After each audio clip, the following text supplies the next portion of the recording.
Posso chamar a atenção do Ramos? Ô, ministro Ramos, por favor, vamos prestar atenção. Muito obrigado. O senhor gostou? Tá. Senhores, bom dia. Essa reunião é por solicitação minha ao presidente da República, porque nós iríamos apresentar isso à imprensa, que não foi apresentada, e começaram uma série de especulações sobre esse plano de retomada. Então, eu solicitei ao presidente uma reunião com os ministros, porque o plano não vai ter efeito se todos os senhores não nos ajudarem, cada um na sua área, é claro. Tá?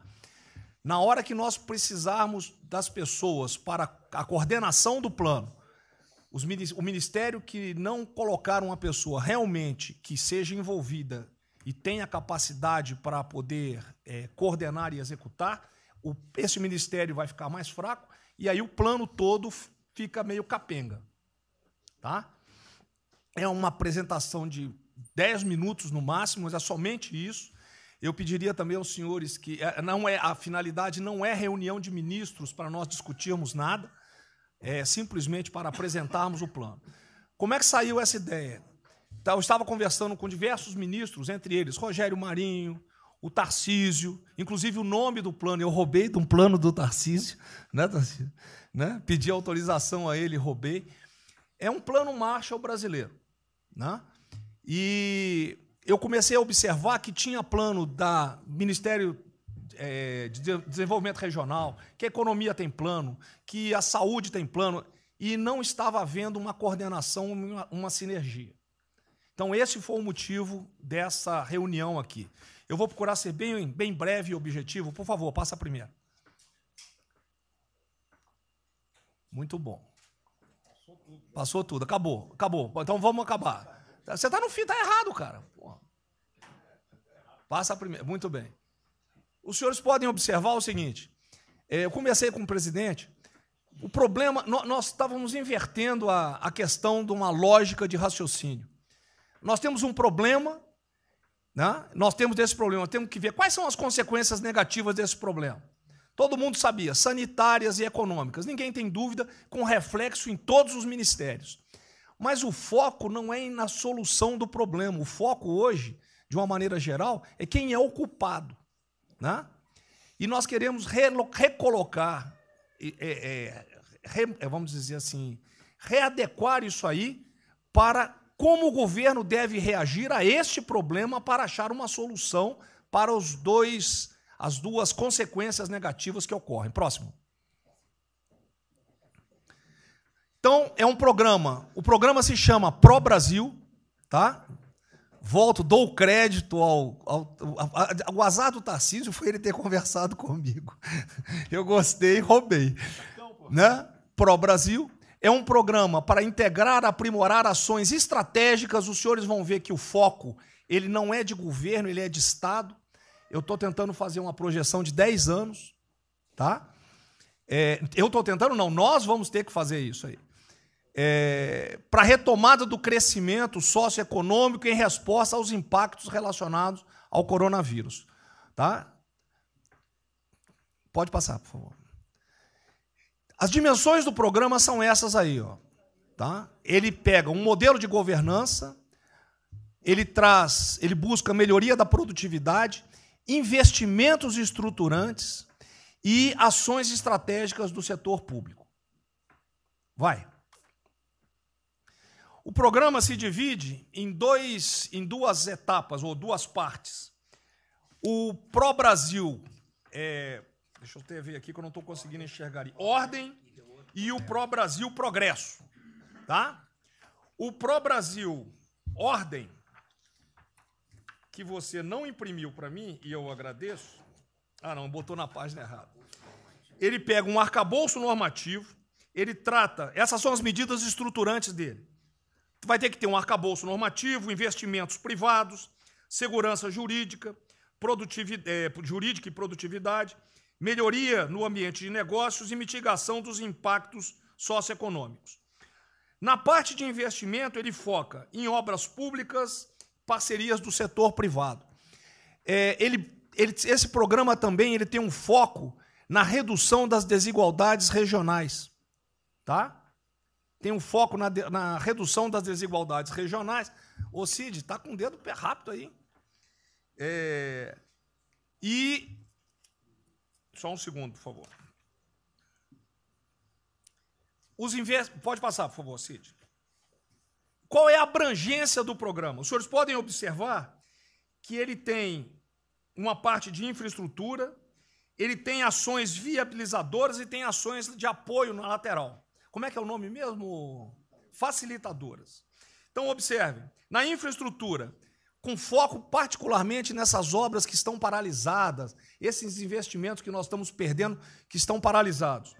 Ele pega infraestrutura de transporte e logística, desenvolvimento regional e cidades, pega energia, mineração, telecomunicações. No desenvolvimento produtivo, ele foca na indústria, agronegócio, serviços e turismo. Nas laterais, os senhores têm a parte de cidadania, capacitação, saúde, defesa, inteligência e segurança.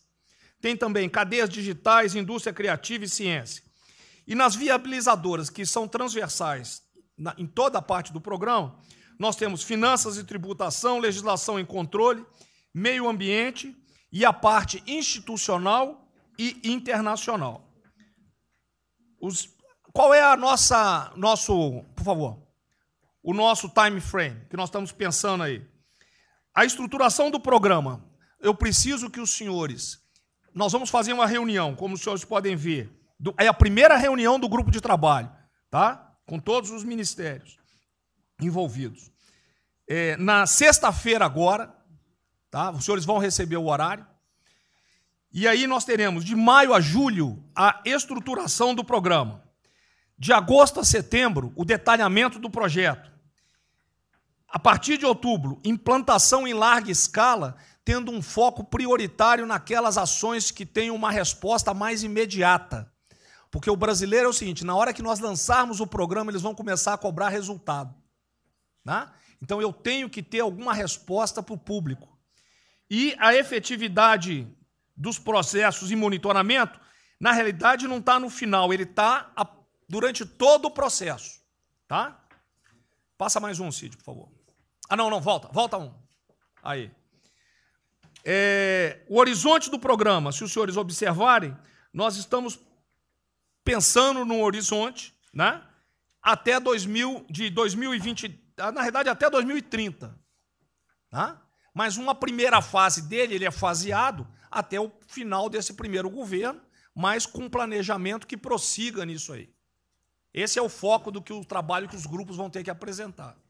Tá ok? Pode passar a última, por favor.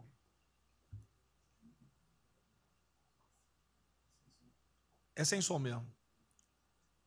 Certo? Só um layout para os senhores.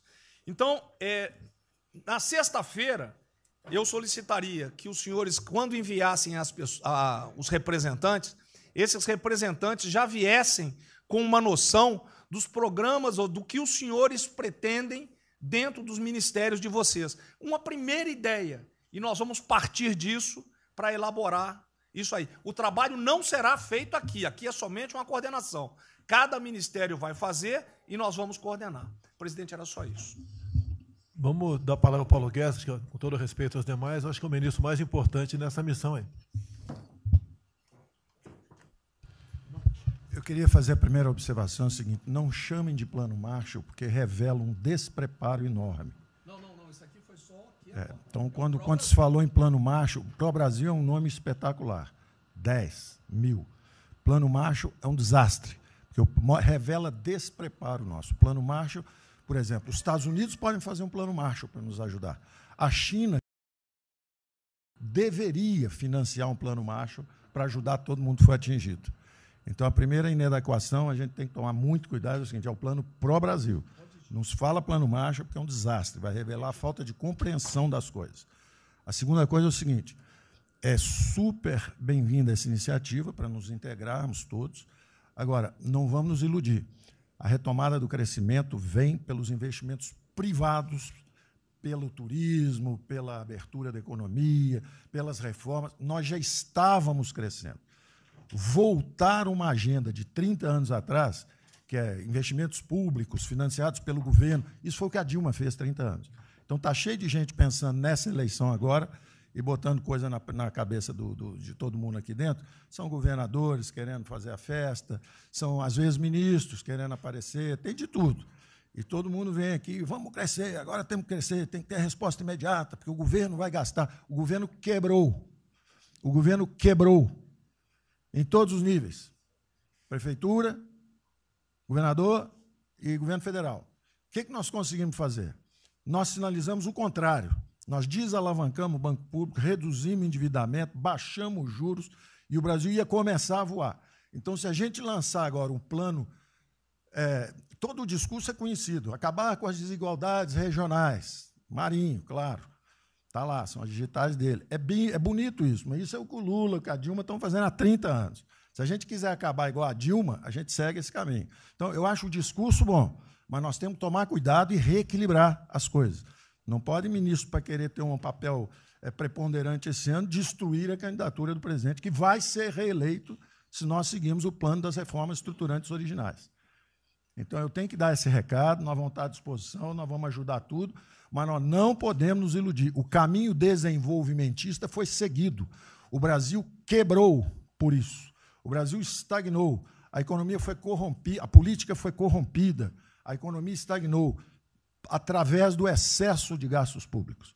Então, achar agora que você pode se levantar pelo suspensório, como é que um governo quebrado vai investir, vai fazer grandes investimentos públicos? Tarcísio sabe disso, conversamos sempre. Tarcísio sabe o seguinte, quanto é que você consegue, Tarcísio, passar de 5 bi para quanto? Para 15, para 20, para 30? Multiplicou por 6. Quanto é que você consegue de investimento em concessões? 250. Tá certo? Então, ó, tem 100 bilhões vindo para saneamento, tinha 100 bilhões que viriam, as 17 maiores petroleiras do mundo viriam para a nossa cessão onerosa, 100 bilhões de cessão onerosa, 100 bilhões de mineração, 100 bilhões de saneamento, 230 bilhões de concessões, 500 bilhões. Cadê o dinheiro do governo para fazer isso? Não tem. Então, quem está sonhando é sonhador. A gente aceita. Politicamente, a gente aceita. Vamos fazer todo o discurso da desigualdade, vamos gastar mais, precisamos eleger o presidente, mas o presidente tem que pensar daqui a 3 anos. Não é daqui a 1 ano, não. Tem muita gente pensando na eleição desse ano. É só a observação que eu faria. Eu estou fora de eleições municipais. Só um minutinho. A ideia aqui, ninguém falou em investimento público por enquanto. Inclusive, nós falamos ali em investimento... falamos, inclusive, em investimentos privados. O que tem que acontecer é o seguinte, eu estou vendo o plano de toda gente, nós temos que centrar... Isso, e aí, não, a imprensa, fundamental, a economia, fundamental. Exatamente o que pode, o que não pode. Fundamental a coordenação. Até Até para não sair na imprensa o que está saindo. Porque saiu na imprensa assim, plano Marshall e economia está fora. Quer dizer, alguém foi para a imprensa e falou, ó, vê um plano Marshall aí e a economia está fora. Quer dizer, enfraquecer o nosso discurso no momento desse é uma tolice, é um atentado contra nós mesmos. Espera um pouquinho, dá licença um pouquinho. Questão da imprensa. Eu acho que eu resumi hoje na frente do Palácio em 20 segundos. Eu não vou falar com vocês, que vocês vão deturpar, vocês inventam. E potencializam. Tem que ser o papel de cada um. Não pode um sair daqui no cantinho, foi mais ou menos isso. Não pode falar nada, tem que ignorar esses caras. 100%. Senão a gente não vai para frente. A gente está sendo pautado para esses pulhas, o tempo todo jogando um contra o outro. Até a Tereza Cristina contra mim, quem diz? Apaixonar pela Tereza Cristina, jogo ela contra mim, o tempo todo. Tá? Então, se a gente puder falar zero com a imprensa, é a saída. Bom, eu vou ser muito rápido aqui, general. Primeiro, parabéns. É fundamental esse processo de coordenação e de centro de governo. Nós precisamos ter isso cada vez mais aprofundado e com melhor qualidade. Segundo, eu quero, não precisa, mas eu quero me somar a essa visão do ministro Paulo Guedes, porque, vamos lá, nós recebemos o governo com 36 mil obras paradas. Oriundas da onde? Do PAC. Só para lembrar. O Abraão tem não sei quantas mil creches. 3 mil creches paradas que somam nessas 36. Então, o que nós trouxemos para o Brasil e como é que nós começamos o ano. E eu vou lembrar, presidente, o senhor sempre disse, é muito triste ver um brasileiro chegar no exterior e ser recebido com o manto da desconfiança. Pois nós passamos, Paulo Guedes, o ano todo, Tarcísio, Tereza, Bento, o nosso ministro Marcos Pontes e outros, andando pelo mundo e fazendo o quê? Vendendo o Brasil. Terminamos o ano, lembra do número, 482 bilhões de investimentos para os próximos 20 anos. Uma boa parte, mineração, petróleo, por aí vai. Recebemos 90 bilhões de bônus de outorga. Nós temos 10 bilhões de dólares do governo da Arábia Saudita que precisa definir onde é que vai botar. Mas o príncipe autorizou. São 50 bilhões de reais, a dinheiro de hoje. Então, eu tenho convicção de que nós temos que continuar fazendo o que a gente vinha fazendo, ou seja, aprofundando a participação da sociedade. Nós temos uma coisa emblemática aqui, que é a Lei da Liberdade Econômica, que pela primeira vez na história do Brasil, desde que o Brasil é Brasil, o cidadão diante do Estado tem razão até que o Estado prove ao contrário. Foi isso que fez os americanos, que há 200 anos atrás eram muito mais pobres do que nós, ser muito mais ricos do que nós.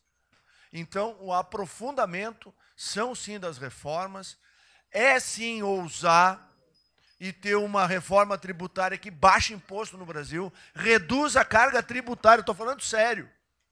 A gente nunca discutiu isso entre nós, mas isso tem que caminhar para isso. Por quê? Porque aí nós damos fôlego à iniciativa privada para que ela faça o que tem que fazer e nós vamos ser mediadores desse processo, apenas. E sinceramente, eu acho que todo o nosso esforço nos próximos dias tem que ser como é que nós mantemos a nossa linha, porque nós terminamos o ano, ministro Ernesto, ministro Tarcísio. O senhor foi recebido na Federação das Indústrias Alemãs com um slide que mostrava a 163 com os caminhões atolados e a 163 pavimentada. E o presidente que coordenava aquele momento, eu estava lá lhe aguardando, voltando da Rússia, disse ao senhor, o que vocês brasileiros fizeram que nós não acreditávamos que vocês recuperaram a confiança e estão fazendo tantas transformações. Então, presidente, só para concluir, 100% nesta linha, mas que a gente não perca o foco original, porque por onde a gente estava caminhando, nós recuperamos a confiança externa e externa. Fomos acometidos de algo muito grave, que é uma doença, e que foi levado ao paroxismo da histeria, porque serve a interesses de muitos, os mais variados, eu não vou aqui detalhar. Mas, sinceramente, temos que rapidamente voltar ao que nós estamos fazendo, porque nós estamos no caminho certo, e a prova disso é que todo mundo voltou a olhar o Brasil com respeito. Bom, eu vou partir do princípio que todos que estão aqui são bem intencionados e querem o bem do Brasil. Tá? Então, não acredito em teoria da conspiração, nem que ninguém quer solapar os alicerces da República, nem abalar a administração do presidente Bolsonaro. Pelo contrário. E quero lembrar a todos que não existem verdades absolutas. Por favor, vamos refletir. O que está acontecendo hoje no mundo não tem parâmetro nos últimos 100 anos. O que está acontecendo hoje no mundo vai permitir, de acordo com a FMI, foi a previsão de uma semana atrás, de uma diminuição de quase 3% do PIB mundial, e no caso do Brasil, de mais de 5%. Não tem paralelo. Em situações extraordinárias, remédios extraordinários de forma circunstancial. Isso não significa que nós tenhamos a necessidade de implantarmos uma política permanente. O ministro Braga Neto está, na sua apresentação, ele estabelece, inclusive, um limite temporal e deixa claro que é uma política de Estado. O que eu peço é que nós tenhamos aqui as mentes abertas e que os dogmas, quaisquer que sejam eles, presidente, sejam colocados de lado nesse momento. Porque os governos do mundo, certamente, têm a capacidade de entender o que está se passando. E eu tenho visto governos extremamente liberais preparando programas de reconstrução, levando em consideração a necessidade de que o Estado Nacional passe a ter um papel diferente como tomador de risco nesse momento em que há uma queda abrupta da liquidez. O ministro Onyx fala com muita propriedade da Arábia Saudita, dos 10 bilhões de dólares. É bom lembrar, está aqui o ministro Bento, que está se pagando para se retirar petróleo do mundo. Os países vão utilizar as suas respectivas liquidez para resolver os seus problemas de infraestrutura e de retomada das suas economias. Nós temos que ter segurança jurídica, senhor presidente. Respeito a contratos, senhor presidente. Capacidade de alavancar recursos privados com a inversão de recursos públicos, sim. É bom lembrar que eu tenho ouvido falar, não sei se é verdade, depois a gente vai colocar na ponta do lápis, que a gente pode chegar a 600 bilhões de reais esse ano de ajuda a empresas e a pessoas físicas. Recursos do governo federal, fruto de endividamento do governo, desse governo, que vai terminar o ano com um déficit 4, 5, 6 vezes maior do que estava precificado no início do ano. Caiu um meteoro sobre as nossas cabeças.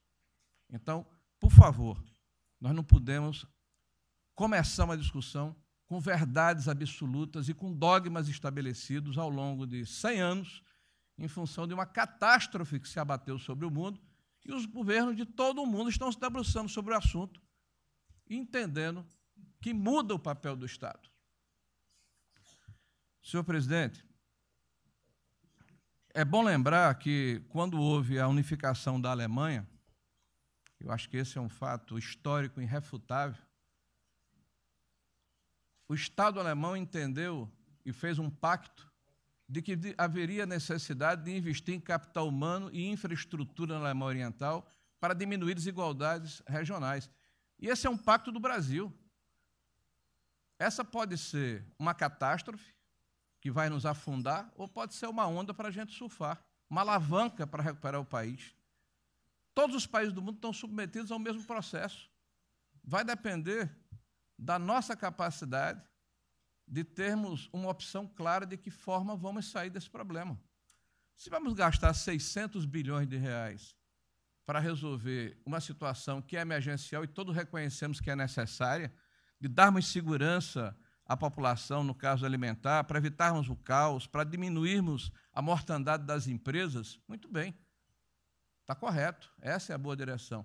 Por que não 5%, 6%, 7% desse total, 10% desse total, em obras de infraestrutura?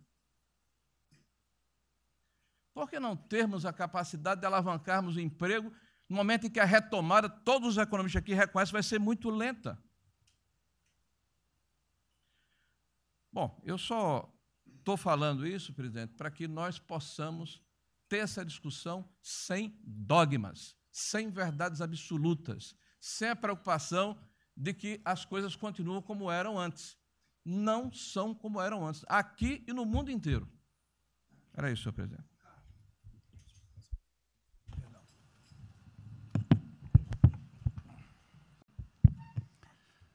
Presidente, eu estava assistindo atentamente a apresentação do colega ministro Braga Neto, e na parte final, ali no slide das questões transversais, está o meio ambiente, mas eu acho que o que eu vou dizer aqui sobre o meio ambiente se aplica a diversas outras matérias. Nós temos a possibilidade, nesse momento que a atenção da imprensa está voltada quase que exclusivamente para o Covid e daqui a pouco para a Amazônia, o general Mourão tem feito aí os trabalhos preparatórios para que a gente possa entrar nesse assunto da Amazônia um pouco mais calçado, mas não é isso que eu quero falar.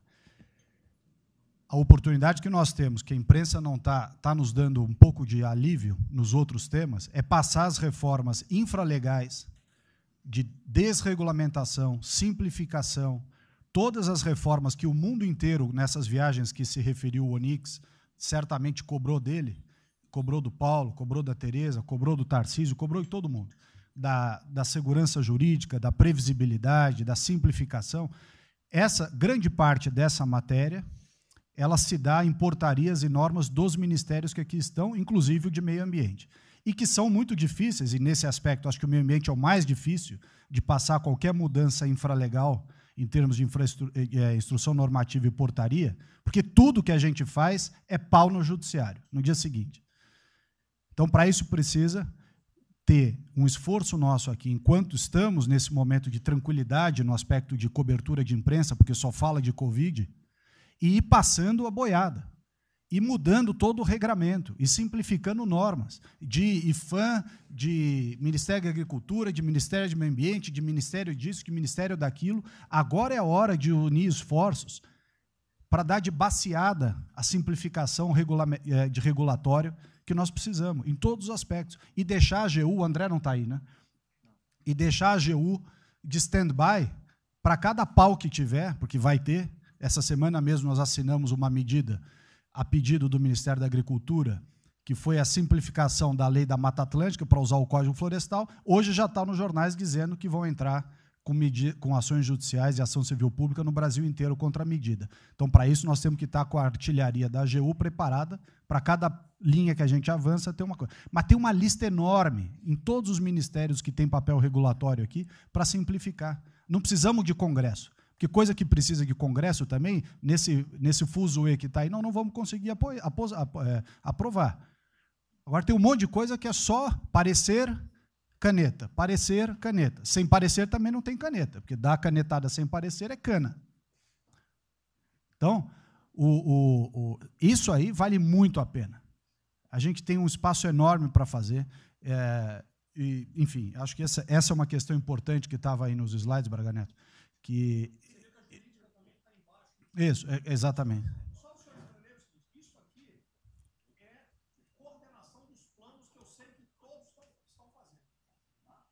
Coordenação. O que vai ser possível executar ou não, vamos entrar naquelas...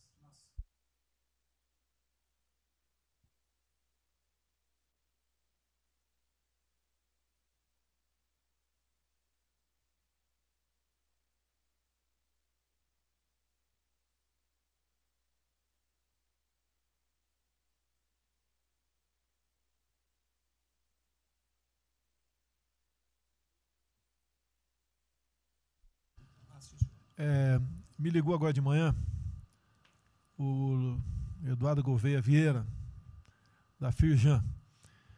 Ele quer fazer uma videoconferência onde mais de 300 empresários do Rio, que é um pouquinho abaixo do potencial de São Paulo, para hipotecar a solidariedade.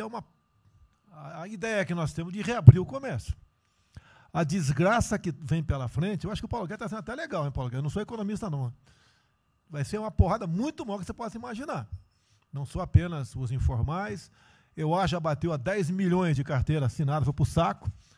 E os governos estaduais não têm como pagar salário dos caras. Não tem. Em maio, metade dos estados não vai ter como pagar salário mais. A desgraça está aí. Eles vão querer empurrar essa trozoba para cima da gente. Esse pessoal aqui do lado vai querer empurrar. E a gente vai reagir, porque aqui não é saco sem fundo. Tá?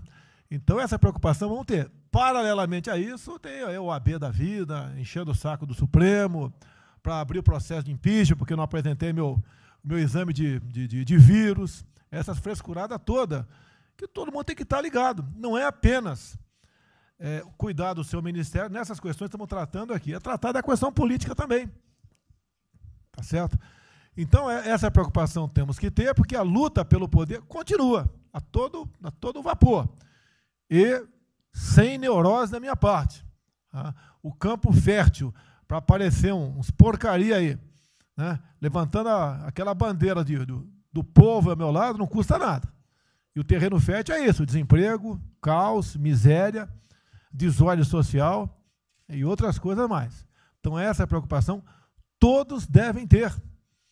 Né? Não é, tá bom, o Ministério fatura, deu merda no colo do presidente. Não pode ser assim. Hoje eu vi o Magno Malta me defendendo. O Magno Malta, desculpa aí, foi tratado lá atrás para ser vice. Depois ele resolveu não ser, tudo bem. Depois foi tratado para ser ministro, tudo bem. Agora, politicamente, ele nunca me deu uma alfinetada e sempre está defendendo, com os problemas que ele tem. Então, não é o ministro ir de peito aberto e entrar no covil dos leões. Mas não pode. Né? Por exemplo, quando se fala em possível impeachment, ação no Supremo, baseado em filigranas, eu vou em qualquer lugar no território nacional. Ponto final. O dia que for proibido de ir para qualquer lugar do Brasil, pelo Supremo, acabou o mandato. E espero que eles não decidam, ou ele, né, monocraticamente, querer tomar certas medidas, que daí nós vamos ter uma crise política de verdade. E eu não vou meter o rabo no meio das pernas. Isso, zero. Certo? Porque se eu errar, se achar um dia ligação minha com o empreiteiro, dinheiro na conta na Suíça, porrada, sem problema nenhum. Vai para o impeachment e vai embora. Agora, com frescura, com babaquice, não. Até em cima do que eu falei, em frente ao Forte Apache. Eu sou o chefe supremo das Forças Armadas. Ponto final. O pessoal estava lá, eu fui lá, dia do Exército. E falei algo que eu acho que não tem nada demais. Mas a repercussão é enorme. Oh, AI-5. Cadê o AI-5? Acabou com o AI-5, não existe adicional no Brasil mais. É uma besteira. Artigo 142. É um pessoal que não sabe interpretar a Constituição. Agora, em cima disso, fazer uma onda. Vamos ouvir deputados, empresários, sei lá o que for. Agora, quando a Câmara faz lá dentro uma homenagem a Che Guevara, a Mao Tse Tung e tudo mais, não tem problema nenhum. Quando o Partido Comunista do Brasil faz suas convenções e idolato lá, Fidel Castro, então não tem problema nenhum. Quando um coitado levanta uma placa de AI-5, que eu estou me lixando para aquilo, porque não existe AI-5. Não existe. Artigo 142. Nós queremos cumprir o artigo 142, todo mundo quer cumprir o artigo 142. E haver necessidade, qualquer dos poderes pode, né, pedir às Forças Armadas, né, que intervenham para restabelecer a ordem no Brasil, naquele local, sem problema nenhum. Agora, todos, né, têm que se preocupar com a questão política, e a quem de direito, tira a cabeça da toca, porra. Não é só ficar dentro da toca o tempo todo, não. Estou bem, estou cuidando da minha imagem, a minha imagem está aqui, eu sou bonitinho, e o requisito explode. Não, tem que fazer a sua parte. Então é isso que eu tento falar com você, que depois de um certo momento, onde chegar a cabeça dessas pessoas, fica difícil voltar atrás. Daí querem uma crise, é uma crise. Não tenho amor por esse mandato, por a cadeia de presidente. Zero. Não vou provocar ninguém.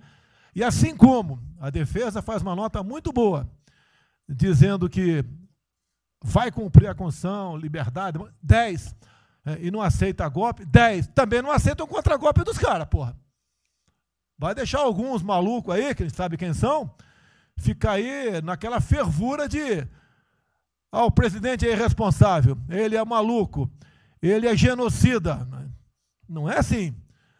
O que vale para um lado, vale para o outro. O que não vale para um lado, não vale para o outro. Essa é a nossa preocupação que devemos ter. Com isso que está aqui, o pró-Brasil, mas também com a questão política. Se nós começarmos a falar com propriedade, e tem muita gente que fala muito melhor do que eu, e tem um conhecimento muito melhor do que eu, tem que falar, pô, discretamente, mas tem que falar, para não deixar subir a temperatura, que é só porrada o tempo todo em cima de mim.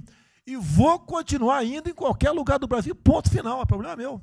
Tá certo? Se eu não tivesse direito de ir e vir, prefeitinho lá do fim do mundo, um jaguapoca de um prefeito, manda prender. Tem que a justiça se posicionar sobre isso, porra.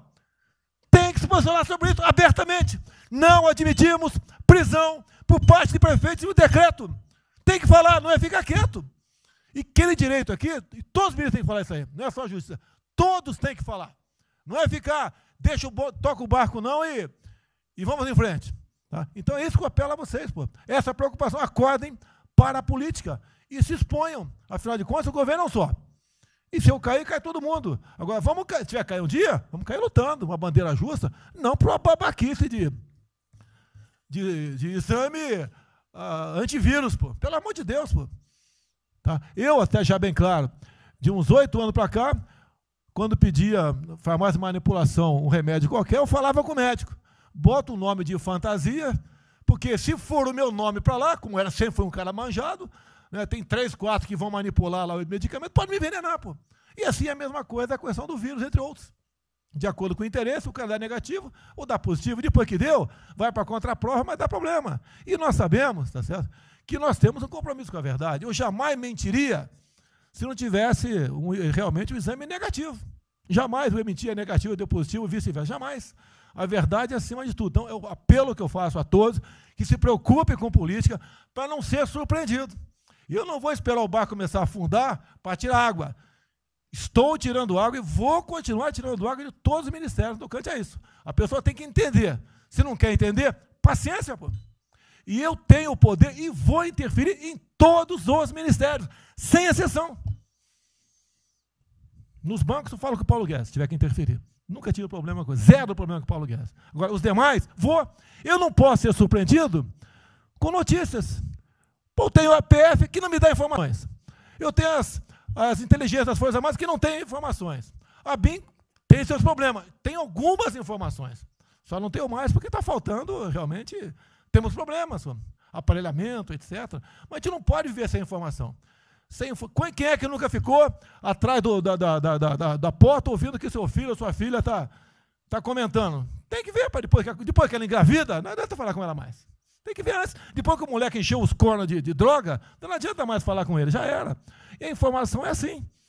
Eu estava vendo, estudando no fim de semana aqui, como é que o serviço chinês secreto trabalha nos Estados Unidos. Qual a preocupação nossa aqui? É simples o negócio. Ah, não deve falar publicamente. Deve falar como? Está todo mundo vendo o que está acontecendo?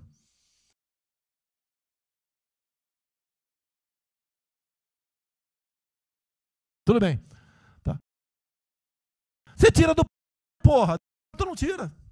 É uma realidade. Não adianta esconder mais, tapar o sol com a peneira. Em alguns ministérios, tem gente deles plantada aqui dentro. Então não quer brigar. Zero briga. Precisamos dele para vender? Sim, eles precisam também de nós. Porque se não precisasse, não estariam comprando a soja da gente, não. Precisam. E é um negócio, pô. E devemos aliar com quem tem alguma afinidade conosco, para a gente poder fazer valer a nossa vontade naquele momento. Não adianta se esconder aqui, depois tem um problema, daí liga para o tio, e fala, pô, cara, você me ignorou até hoje? Você só não me chamou de imperialista, igual a esquerdalha e o FHC falava no passado. No resto, agora não dá mais. Então, essa é a preocupação que temos que ter, a questão estratégica, que não estamos tendo. E me desculpe, o serviço de informações nosso, todos, são uma vergonha, que eu não sou informado. E não dá para trabalhar assim, fica difícil. Por isso, vou interferir. E ponto final, pô. Não é ameaça, não é uma extrapolação da minha parte, é uma verdade. Como eu falei, né? Dei os ministérios para os senhores, o poder de veto. Mudou agora, tem que mudar, pô. E eu quero realmente governar o Brasil. Nós precisamos de todos aqui, como disse o Marinho, né? Aqui é o mesmo barco. Se alguém cavar no porão aqui, vai todo mundo para o saco aqui, vai todo mundo morrer afogado. Então é isso que a gente precisa, é pensar além do que tem que fazer internamente aqui. Quando explodiu em metro, eu conversei com o Paulo Guedes. Desculpa a linguagem, é uma putaria o Inmetro. Trocar tacógrafo, tocar taxímetro, botar chip na bomba de combustível, putaria, igualzinho a tomar 3 pinos. Está muito bem agora, a imprensa enfiou porrada. Botou um coronel. O coronel é formado pelo IME. Não ia botar um coronel sem uma formação. Tá? E assim nós devemos agir, como estava discutindo agora, IFAM, está lá vinculado à cultura. Eu fiz a cagada em escolher, não escolher uma pessoa que tivesse também outro perfil, uma excelente pessoa que está lá, tá? Mas tinha que ter outro perfil também. O IFAM para qualquer obra no Brasil. Compara do Luciano Hang, encontra lá um cocô petrificado de índio, para a obra, pô, para a obra. O que tem que fazer? Alguém no IFAM que resolva o assunto. E assim nós temos que proceder. E assim, cada hora, como eu falei da Tereza Cristina, que mudou uma instrução normativa, revogou uma instrução normativa, ajudou 400 mil pessoas no Vale do Ribeira, parabéns a ela. Assim são outras decisões. A questão de armamento, tá? As questões de... por quê? Espera aí. Senhor ministro da Justiça, por favor. Foi decidido há pouco tempo que não podia botar algema em quase ninguém. Por que estão botando algema em cidadão que está trabalhando, ou mulher que está em praça pública, e a justiça não fala nada? Tem que falar, pô. Vai ficar quieto até quando? Ou eu tenho que continuar me expondo? Tem que falar, botar para fora, esculachar. Não pode botar algema. Decisão do próprio Supremo. E vão ficar quietos até quando? Ficar humilhando o nosso povo. Porque isso está crescendo. O pessoal fica apontando para mim, votei em você para você fazer alguma coisa. Votei em você para você tomar decisões, para você brigar. E é verdade. Eu estou me lixando com a reeleição. Eu quero mais que alguém seja eleito, se eu vier candidato, tá? Eu quero ter paz no Brasil, mais nada. Porque se for à esquerda, eu e uma porrada de vocês aqui tem que sair do Brasil, que vão ser presos. E eu tenho certeza que vão me condenar por homofobia, 8 anos por homofobia. Daí inventam o racismo, como inventaram agora para o Von Traub. Desculpa o desabafo. Puta que eu pariu. O Von Traub pode ter falado a maior merda do mundo, mas racista? Vamos ter que reagir, pessoal. É outra briga. Tem que ser um governo com altivez. Se expor, mostrar que nós temos o povo do nosso lado. Que nós somos submissos ao povo. Nós queremos realmente, é como disse, se não me engano, Margaret Thatcher, né? Ou Reagan, não sei, para ser conduzido pela povo brasileira, e ponto final. Onde o povo está, vamos estar junto. Eu não convidei ninguém para ir para frente do Forte Apache. Ninguém, zero. Estava na casa do meu filho, fiquei sabendo, vou para lá. A imprensa está falando agora que não sei, 2 ministros militares aí não aceitaram o meu convite. O dia que ou eu convido o ministro para o churrasquinho em casa, eu pago uma missão.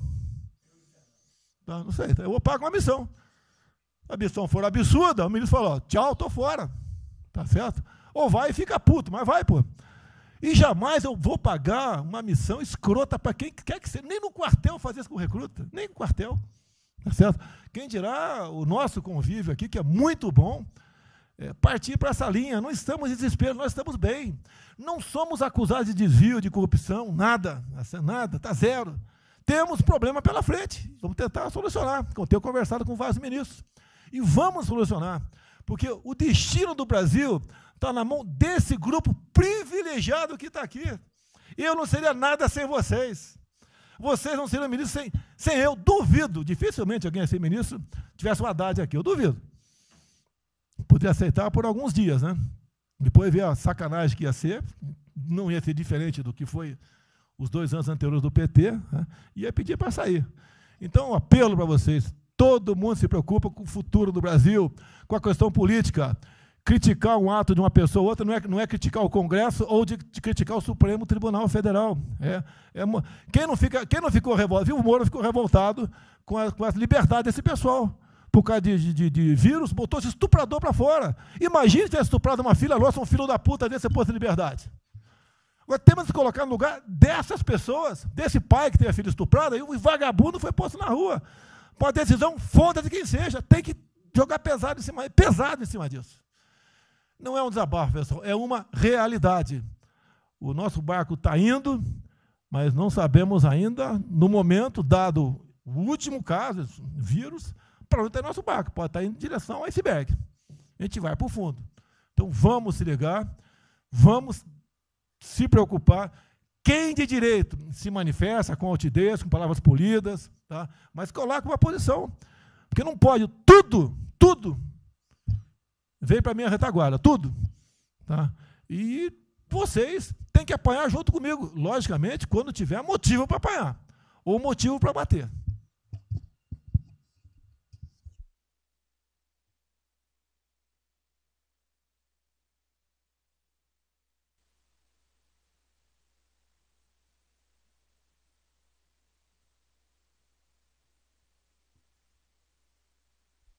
E o Paulo Guedes.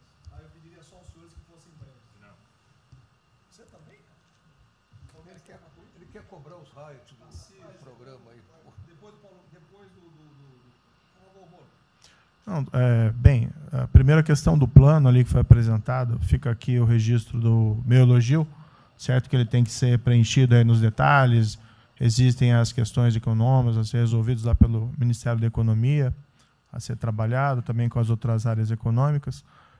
Só faria uma sugestão aqui, ministro, se pudesse colocar desde logo, em algum momento desse plano, alguma referência importante também à segurança pública e a controle da corrupção.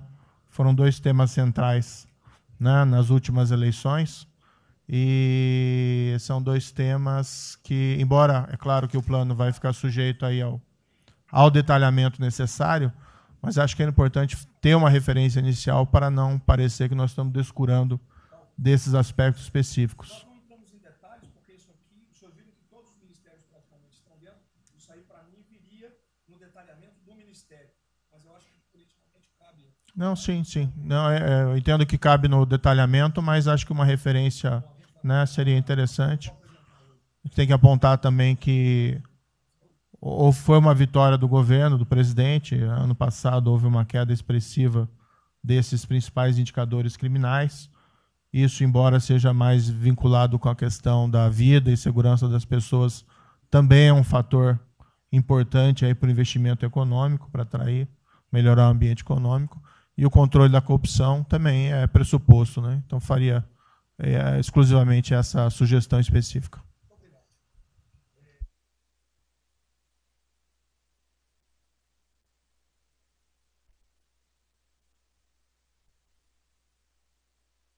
Para a gente começar a falar do dia seguinte, o próprio ministro Guedes, nas discussões que temos tido nas últimas semanas, tem nos orientado: o BNDES foca na reconstrução, foca no dia seguinte, porque a crise de saúde vai demorar alguns meses e a reconstrução muito mais meses do que isso. Então, é muito oportuno a gente já começar a discutir isso. Segundo, aqui eu subscrevo as palavras do ministro Salles.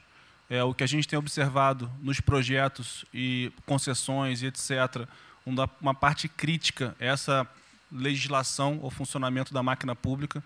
É um momento muito oportuno para a gente aproveitar isso, e isso faz uma baita diferença no preço de um projeto, na velocidade, faz muita diferença. Então, subscrevo aqui as palavras do ministro Salles. E, por último, ministro, quando eu assumi o banco em julho, o banco estava montado como uma fábrica de empréstimo, e o banco, durante 15 anos, foi uma fábrica de empréstimo.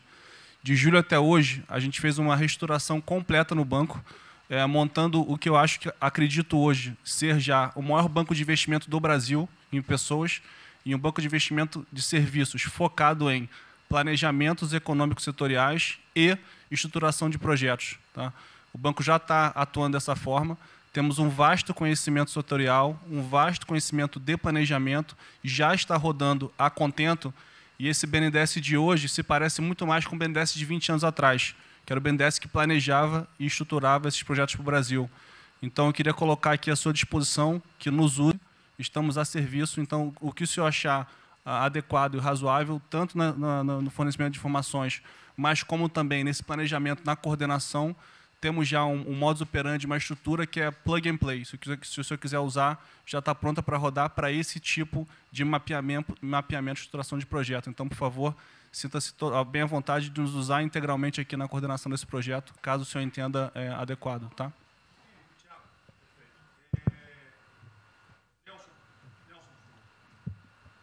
Alô? Bom, estou chegando aqui, então é importante que eu coloque para vocês como é que a gente vai trabalhar. Né? A saúde ela é fundamental, porque enquanto a gente não mostrar para a sociedade que a gente tem o controle da doença, da saída dela, qualquer tentativa econômica vai ser ruim, porque o medo vai impedir que você trate a economia como uma prioridade. Então, controlar a doença hoje é fundamental. E controlar a doença não significa que a gente vai curar a doença em uma semana, mas que a gente não é um barco à deriva e que a gente tem uma estratégia para trabalhar essa doença. Né?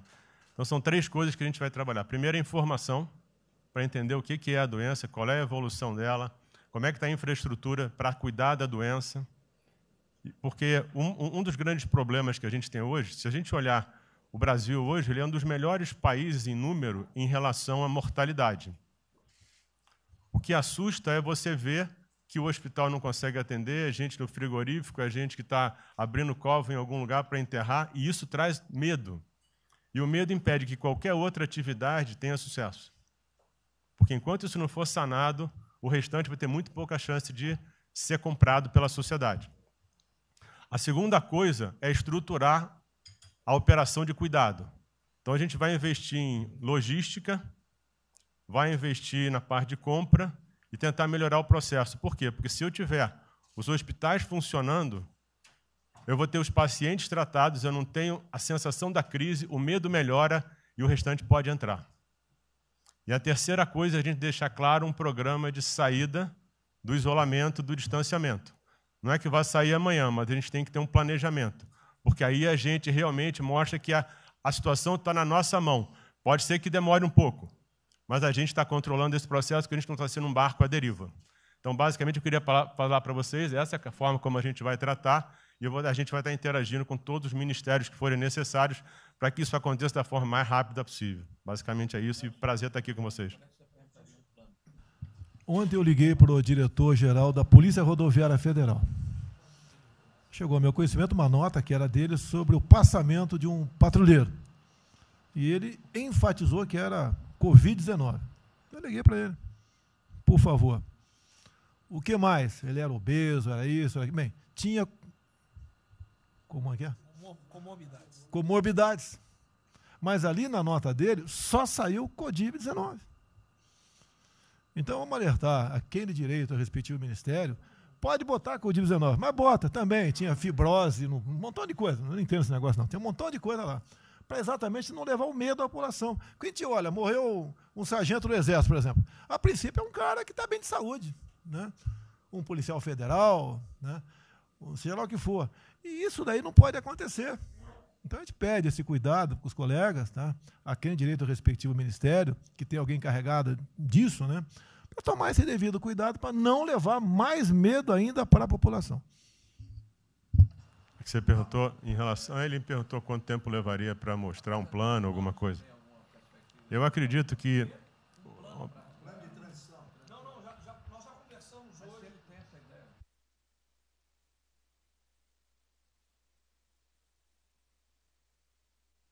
a gente está trazendo um reforço para poder acelerar esse processo, porque, na verdade, a gente está correndo contra o tempo. Enquanto a gente não conseguir controlar a percepção que a gente hoje tem condição de cuidar das pessoas, vai ser difícil, né? E o problema da doença é que você pega um sistema que, se você fala em eficiência, os hospitais têm que ser eficientes.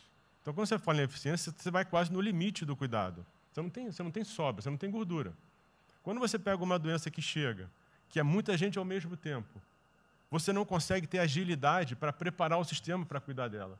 E a gente tem um problema adicional que a gente tem que tomar cuidado, que é o seguinte: como você tem os hospitais com pouca... Você tem muita gente falando de Covid, mas os hospitais estão diminuindo muito o atendimento, o que significa que eles vão ter problema financeiro. Se isso prorroga, esses hospitais vão ter cada vez mais dificuldade, você vai poder ter um hospital mais sucateado, um hospital fechado. O que está acontecendo hoje? Vamos botar em números hoje, que a gente tem 4 milhões de pessoas hoje com a Covid. O Brasil hoje tem 212 milhões de pessoas.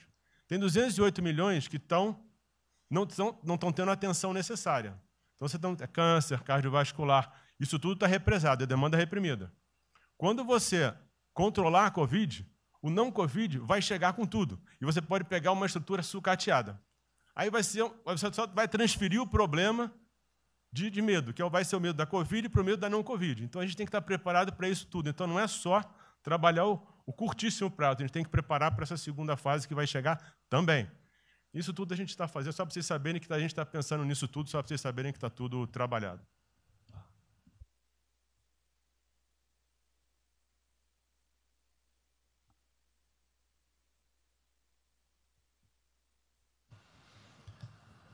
Só para louvar a iniciativa, acho que é importante essa coordenação da Casa Civil. Tenho certeza que é o que a sociedade... A sociedade espera isso de nós.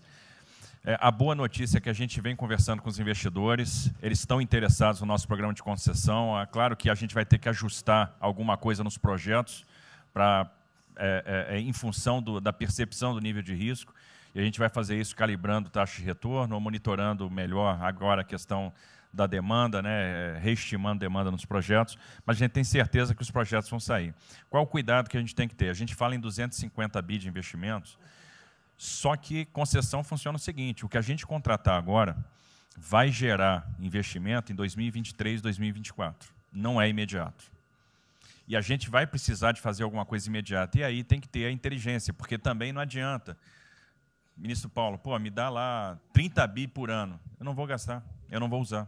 Eu não vou ter condição de usar isso, né? Porque nos períodos áureos lá que a gente executou mais, a gente consegue ali ter uma capacidade operacional de executar 13, 14 bi, não mais do que isso. E a gente já tem 8 de orçamento por ano. Então, no final das contas, a gente fazendo as contas e vendo o que nós já temos de projeto pronto, o que é necessário, que agrega valor imediato. É 135 Maranhão lá, que leva a safra para o Porto de Itaqui que se acabou. Ali eu posso fazer uma intervenção imediata. E do que a gente vai falar? Eu estou falando de pegar os 8 que a gente tem e agregar mais 3, mais 4 por ano. É essa a conta.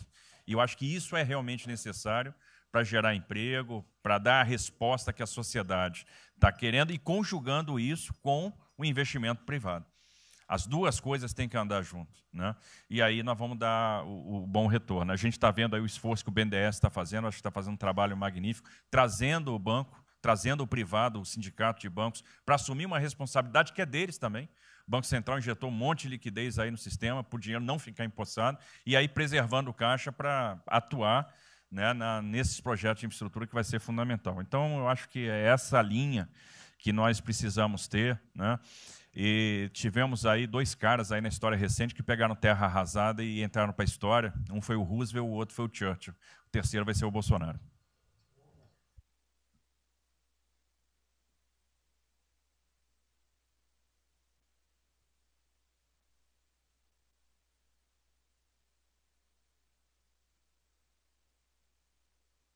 São só 5 pontos muito rápidos. Primeiro, presidente, o maior programa da história do mundo de inclusão social, digital, que nós estamos fazendo nesse governo, pessoas que tomavam dinheiro a 25% ao mês. Quer dizer, todos os ladrões lá, PT, PMDB, PSDB, aquela ladroagem toda, 25% ao mês. E ninguém se indigna. Esse governo que se indignou, o governo dos liberais. Então, assim, acho que a gente está com um problema de narrativa. Hoje de manhã, por exemplo, o pessoal da Band queria dinheiro. O ponto é o seguinte, vai ou não vai dar dinheiro para Bandeirantes? Ah, não vai dar dinheiro para Bandeirantes? Passei meia hora levando porrada, mas repliquei. E falei, olha, vocês estão em casa? Eu tenho 30 mil funcionários na rua. Não tem esse negócio, essa frescurada de home office. Eu já visitei 15 agências. E você em casa? Aí o pessoal ficou um pouco mais calmo. Quer dizer, eu posso ter 30 mil brasileiros nas agências lá. Sabe quantas pessoas a Caixa está pagando hoje? 7 milhões de pessoas. E todo mundo em home office. Que porcaria é essa? Desculpa o meu ponto, presidente. Quando o senhor falou, pô, eu vou me emocionar. O Luiz Lima, que nadou com meu pai, foi atleta olímpico, teve a esposa e a filha de 14 anos presa ontem, num camburão. Que porra é essa? Desculpa. Que porra é essa? O cara vai pro camburão com a filha. Se fosse eu, ia pegar minhas 15 armas e ia dar uma... Eu ia morrer. Porque se a minha filha fosse pro camburão, eu ia matar ou morrer. Que isso? Estava nadando, é uma atleta olímpica. Você tira a pessoa está nadando com 14 anos. Eu tenho uma filha, Maria, de 14 anos. Se a minha filha fosse para o camburão, ou eu matava ou eu morria. Que isso? E a esposa do Luiz Lima nem usou o fato de ser esposa de um deputado federal. Mas ela assim, foi calada e saiu calada. E aquele governador roubando para a direita, para tudo quanto é lado. Então o governador rouba, aí ele sai prendendo todo mundo e fica tudo isso por isso mesmo. Aí a gente faz o maior programa da história da humanidade de inclusão de pessoas que recebiam 25% ao mês, cobravam. PSDB, PT, PMDB, aquele grupo todo. Na hora de privatizar, todo mundo, porra, com 200 milhões, 300 milhões, porra. Tem vice-presidente da Caixa que eu expulsei, dos 120, 105 eu tirei. E se o senhor precisar, obviamente, o meu chefe é o ministro Paulo Guedes, ele decide. Não tem problema. Inclusive, porque o que acontece é o seguinte, se roubar, eu vou ligar para o ministro Moro para prender. Agora, se precisar de uma diretoria não sei o quê, desde que sejam honestos, o ministro Paulo Guedes é que decide, etc. Mas dos 120 eu tirei 105. E na Caixa não tem desonestidade, até onde eu saiba. Mas, assim, eu acho que a gente está levando muita porrada, presidente. E, de novo, não estou dizendo de ninguém daqui, não, só leva porrada. Agora, tem um limite. Desculpa, todo lugar que eu vou, as pessoas normalmente são educadas. Mas a paciência chega num limite, obviamente não dessa maneira, eu acho que tem um ponto. Nós estamos emprestando 154 bilhões de reais, mas só um ponto que eu acho importante, Tarcísio é super meu amigo e ele é muito esperto. Qual que é o grande ponto que a gente tem que evitar? O cara que está quebrado, já estava quebrado antes e que é a nossa molezinha. Então, assim, claramente tem que ajudar e eu concordo. Tanto que nós emprestamos 43 bilhões de reais para o segmento imobiliário. 1,5 milhão de pessoas deixaram de ser demitidas. Agora, não é para todo mundo, não. Aquela empresa que já estava quebrada antes, por que a gente vai dar molezinha? Então, este ajuste fino é importante, os bancos têm que fazer. Por quê? Último ponto que eu falo. Já estou sendo processado também, vamos nós dois juntos para a cadeia, por causa do auxílio emergencial. Sabe o que tem? Tem gente do TCU dizendo que a gente está ganhando muito e tem gente dizendo que a gente está ganhando pouco. Ferrou. Ou seja, tem gente querendo me prender porque está dizendo que a gente está ganhando muito. E tem gente querendo me prender, que são aqueles caras lá que estavam antes, dando pouco. Vou acabar sendo preso, mas o que a gente não vai fazer? Deixar 30, 40, 50 milhões de pessoas passarem fome. Então, é só o meu recado dizendo o seguinte, a Caixa é o banco de todos os brasileiros. Poxa, a gente está com 30 mil pessoas. Eu passo ligando, 45 pessoas na Caixa tiveram coronavírus. 2 faleceram, um, na verdade, com 70 anos, que já estava aposentado, e outro. A pessoa, eu chorei mais do que a pessoa, a mãe. Uma pessoa em 30 mil que estão o dia inteiro. E eu já falei para minha esposa, se tiver qualquer coisa, eu vou tomar 1 litro de hidrocloroquina, aquelas coisas todas. Então, assim, eu acho que a gente está, só o último ponto, numa questão de histeria coletiva. Quer dizer, eu posso ter 30 mil funcionários da Caixa pagando 7 milhões hoje, 2 milhões na segunda. Ontem a gente abriu 800 agências, vamos abrir no sábado, no domingo, 2 horas antes. Então, o que a imprensa quer? Que você pague e dane-se os funcionários da Caixa. Mas se morrer 2, Jornal Nacional, presidente Bolsonaro e presidente Pedro, irresponsáveis porque abriram. A gente só vai levar porrada. Agora, realmente, meu ponto é inaceitável, foi a primeira vez que aconteceu. Eu conheço a Milene Comini, atleta olímpica. Quer dizer, um atleta olímpico, a esposa atleta olímpica, a filha de 14 anos no Camburão. Eu não sei se eles botaram atrás ou no meio. E aí você solta estuprador, então acho que realmente tem uma questão. E, de novo, eu quero só reforçar uma coisa. O ministro Moro, em um dia, resolveu um problema muito importante. Muito obrigado, ministro. O que aconteceu? Os guardas, né, os que ficam dentro da agência, não poderiam, pela legislação, ir para fora. O que aconteceu? O ministro, em 5 horas, resolveu o problema. Então, nos próximos 90 dias, os atendentes da Caixa Econômica Federal, os guardas, vão poder ir para fora para ajudar a fila. Né? Ou seja, porque tem uma fila, tem 250 agências que tem 500 pessoas na fila. E aí, com a ajuda do ministro Moro da Polícia Federal, eles emitiram uma portaria. Então, só para finalizar, quero agradecer, ministro, porque só o registro aí, esse até foi fácil de resolver, foi a Polícia Federal que resolveu.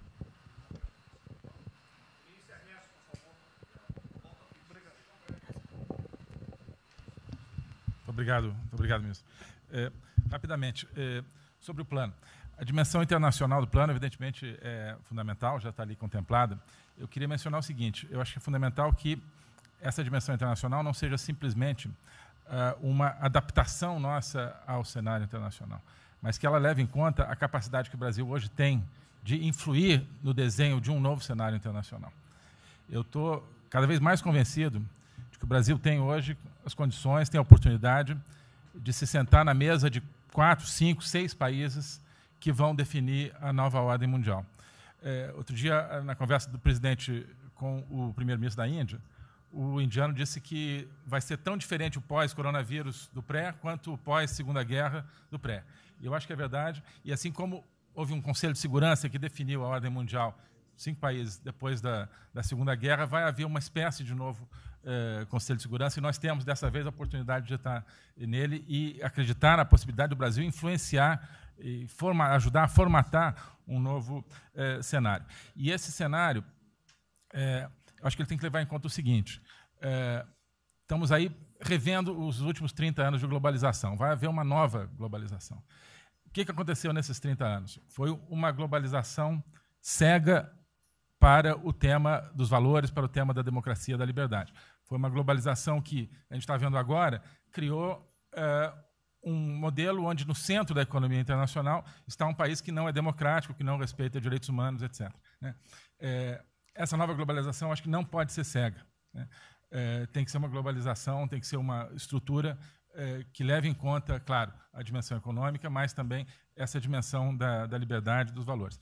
E, da mesma maneira, acho que o plano está apontando para isso, na nossa dimensão nacional, também não pode ser um plano cego para essas dimensões do daquilo que nos traz, né, que traz o projeto do presidente, que é não simplesmente a eficiência, a pujança, o crescimento econômico, mas a liberdade, o combate à corrupção, a reinvenção de um Brasil livre, de um Brasil livre dessas mazelas que nós conhecemos. Obrigado.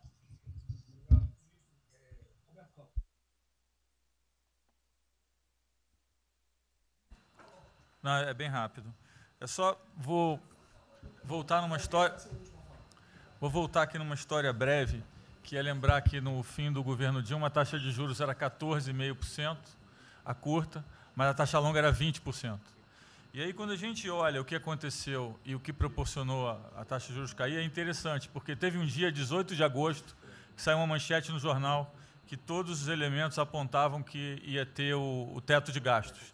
Naquele dia, a curva de juros longa começou a cair e foi quando depois o presidente do Banco Central anterior começou a cair os juros. Ele caiu os juros até o nível de 6,5%, estabilizou, teve a incerteza das eleições, com a incerteza do PT poder voltar, a taxa piorou. Depois, curiosamente, quando o mercado entendeu que ia ter a Previdência, foi quando abriu espaço para cortar os juros novamente. Então, a razão dos juros ter ido de 14,5%, ou 15%, ou 20% para o que está hoje foi o fato da sociedade, do mercado ter entendido que o governo ia ter disciplina em relação às contas públicas. Isso a gente não pode esquecer. Tá? Se me permite, Roberto, então você está dizendo aí que não só a Selic, bem como a taxa longa, nós devemos basicamente a PEC do teto, é isso? Isso. Estou dizendo exatamente isso. E depois também a Previdência. Então, dito isso, eu acho que é importante a gente passar essa mensagem. Um outro tema só, aí em relação ao plano, 3 pontos só que eu acho importante.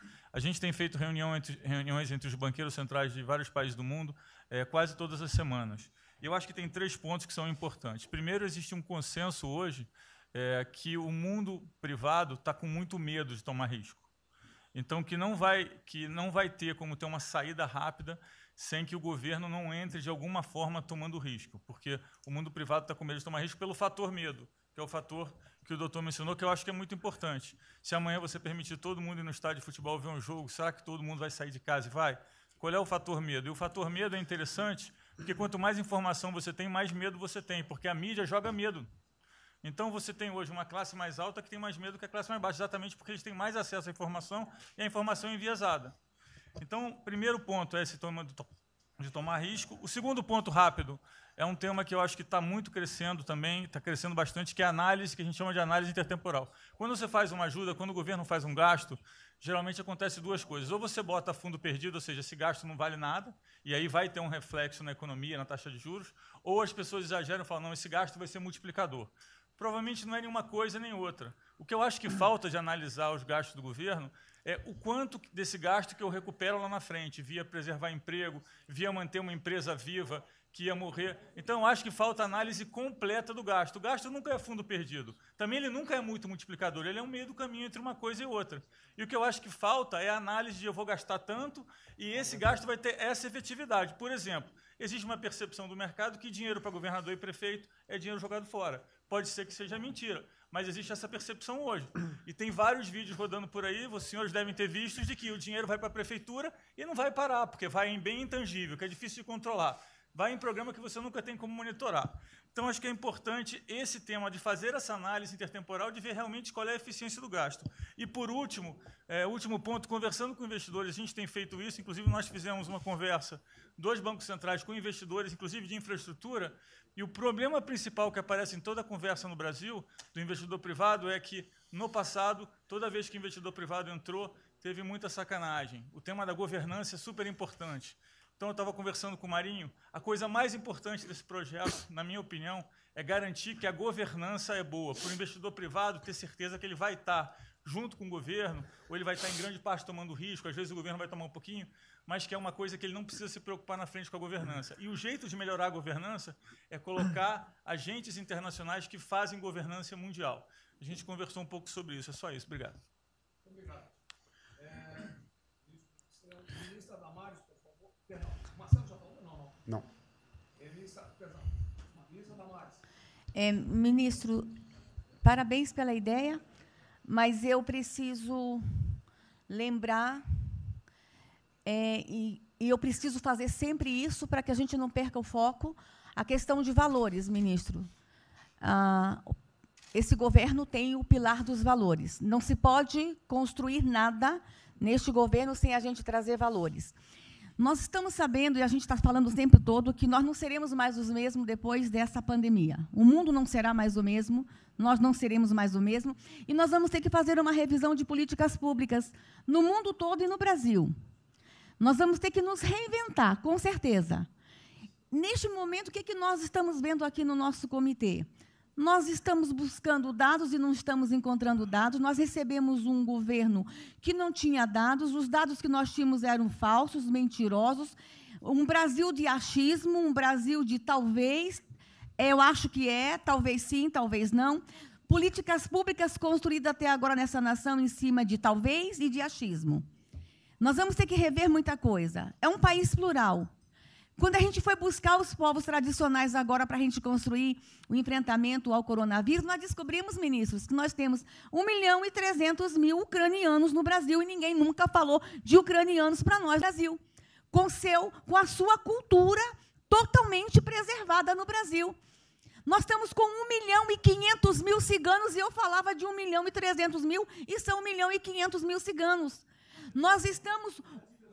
Então, presidente, nós vamos ter que rever muita coisa na aplicação das nossas políticas públicas no Brasil. Os nossos seringueiros são em números maiores do que a gente imagina no Brasil. Então, tudo que nós formos construir, nós vamos ter que ver, ministro, a questão dos valores também. Os nossos quilombos estão crescendo e os meninos estão nascendo nos quilombos e seus valores estão lá.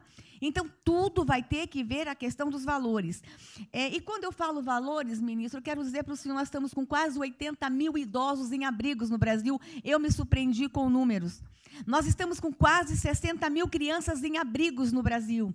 Os números estão me surpreendendo. E eu estou com um número absurdo de mulheres também em busca de abrigos por causa de violência. Então, tudo isso tem que vir para este pacote. Nós vamos ter que fazer algumas revisões de políticas públicas no Brasil. Então, por favor, ministro, coloque aí a questão de valores. E quando eu falo valores, aí eu quero olhar para o nosso novo ministro aqui da Saúde e dizer, ministro, valores estão lá no seu ministério também. Neste momento de pandemia, a gente está vendo aí a palhaçada do STF trazer o aborto de novo para a pauta. E lá estava a questão de as mulheres que são vítimas do Zika vírus vão abortar. E agora vem no coronavírus. Será que vão querer liberar que todos que tiveram coronavírus poderão abortar no Brasil? Vão liberar geral? O seu ministério, ministro, está lotado de feminista que tem uma pauta única, que é a liberação de aborto. Quero te lembrar, ministro, que está chegando agora, este governo é um governo pró-vida, é um governo pró-família. Então, por favor. E aí, quando a gente fala de valores, ministro, quero dizer que nós estávamos, sim, no caminho certo. A gente não precisa reinventar muita coisa, não. E eu quero citar aqui o exemplo da política indigenista, como este governo estava construindo. Todo mundo começou a dizer, a esquerda começou a falar, que o coronavírus iria dizimar os povos indígenas no Brasil. O primeiro óbito, dia 12 de abril, sabe o que é isso? A forma como nós estávamos conduzindo a política indígena no Brasil. Primeiro óbito, dia 12 de abril. E eu fui lá para a Amazônia, em Roraima, junto com o presidente da FUNAI e o secretário nacional de saúde indígena, para acompanhar o primeiro óbito. A forma como a gente conduziu deu muito certo. Vamos ter que melhorar? Vamos ter que melhorar. E por que nós fomos lá, presidente? Porque nós recebemos a notícia que haveria contaminação criminosa em Roraima, em Amazônia, de propósito, em índios, para dizimar aldeias e povos inteiros para colocar nas costas do presidente Bolsonaro. Eu tive que ir para lá com o presidente da FUNAI e me reuni com os generais da região e o superintendente da Polícia Federal para a gente fazer uma ação ali meio que sigilosa, porque eles precisavam matar mais índio para dizer que a nossa política não estava dando certo. Então, o que a gente estava fazendo estava dando certo, o que nós estamos fazendo está dando certo. Então, aqui, general, todo o nosso trabalho que envolve políticas de valores precisa estar aqui no Pró-Brasil. E aí, presidente, só para encerrar, eu quero dizer para o senhor que a sua angústia tem razão de ser. Nunca houve tanta violação de direitos no Brasil como neste período. Direitos fundamentais foram violados. No nosso Disque 100 tem mais de 5.000 registros, ministros, de violação de direitos humanos. Mas o senhor tem uma ministra de Direitos Humanos e uma equipe muito corajosa. São mais de 5.000 procedimentos e ações que estão sendo construídos. Governadores e prefeitos responderão processos. Idosos estão sendo algemados e jogados dentro de camburões no Brasil. Mulheres sendo jogadas no chão e sendo algemadas por não terem feito nada. Nós estamos vendo padres sendo multados em R$90 mil porque estavam dentro da igreja com 2 fiéis. A maior violação de direitos humanos da história do Brasil nos últimos 30 anos está acontecendo neste momento. Mas nós estamos tomando providências, a pandemia vai passar, mas governadores e prefeitos responderão processos. E nós vamos pedir, inclusive, a prisão de governadores e prefeitos. E nós estamos subindo o tom. E discursos estão chegando. O nosso ministério vai começar a pegar pesado com governadores e prefeitos. Nunca vimos o que está acontecendo hoje. Se eles falavam que nós éramos violadores de direitos, eles estão. Inclusive, o governador Wellington, agora, ontem, determinou que a polícia poderá entrar nas casas. Vocês não imaginam o que ele vai fazer. Poderá entrar assinou. A polícia poderá entrar na casa sem mandato. Então, assim, as maiores violações estão acontecendo nesses dias. Então, nós estamos fazendo enfrentamento, mais de 5 procedimentos, o nosso ministério já tomou iniciativa e nós estamos pedindo, inclusive, a prisão de alguns governadores. Então, está aí algumas respostas. Valores, por favor. Valores. Ministro Damares, houve aqui uma apresentação, uma representação do ministro Paulo Guedes, que a senhora vai receber mais dinheiro. Até que o menos recebe ela. Que menos recebe é ela. Obrigada. Ministro Marcelo, por favor. Obrigado, vou ser bem breve também. Primeiro, parabenizar o ministro Braga Neto pelo Pro Brasil. Eu queria deixar uma coisa seguinte, eu fico bem... Não é trabalho meu, hein? É trabalho da equipe e eu roubei ideia de um bando de gente aqui. Eu roubei ideia aqui, ali, eu roubei ideia, tá? Eu aproveitei a ideia, eu só coordenei. Um cronograma importante do projeto. Obviamente, todos os ministérios, como o Ministério do Turismo, também já estamos finalizando até amanhã esse programa de retomada. E, presidente, o turismo, obviamente, ele tem uma importância muito grande para a economia, o Paulo Guedes sabe disso, mais de 8%, ou seja, quase 10% do PIB nacional é turismo. E o presidente falou que vai extinguir o ministério porque o turismo acabou. Agora precisa do ministério mais do que nunca, presidente. O turismo ele vinha numa crescente muito importante. O ano de 2019 cresceu 2,6%, enquanto a economia cresceu 1%. Gerou 163% a mais de emprego do que o ano de 2018.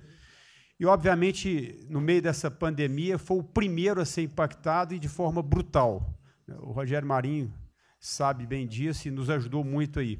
Quero aproveitar para agradecer o Paulo Guedes, o Marinho também nos ajudou muito nesse processo, de contemplar, ou seja, de ter um plano de ação que viesse evitar o desmonte do setor do turismo, porque grande parte das empresas do turismo passou de um fluxo de caixa de 100 para 0 de um dia para o outro.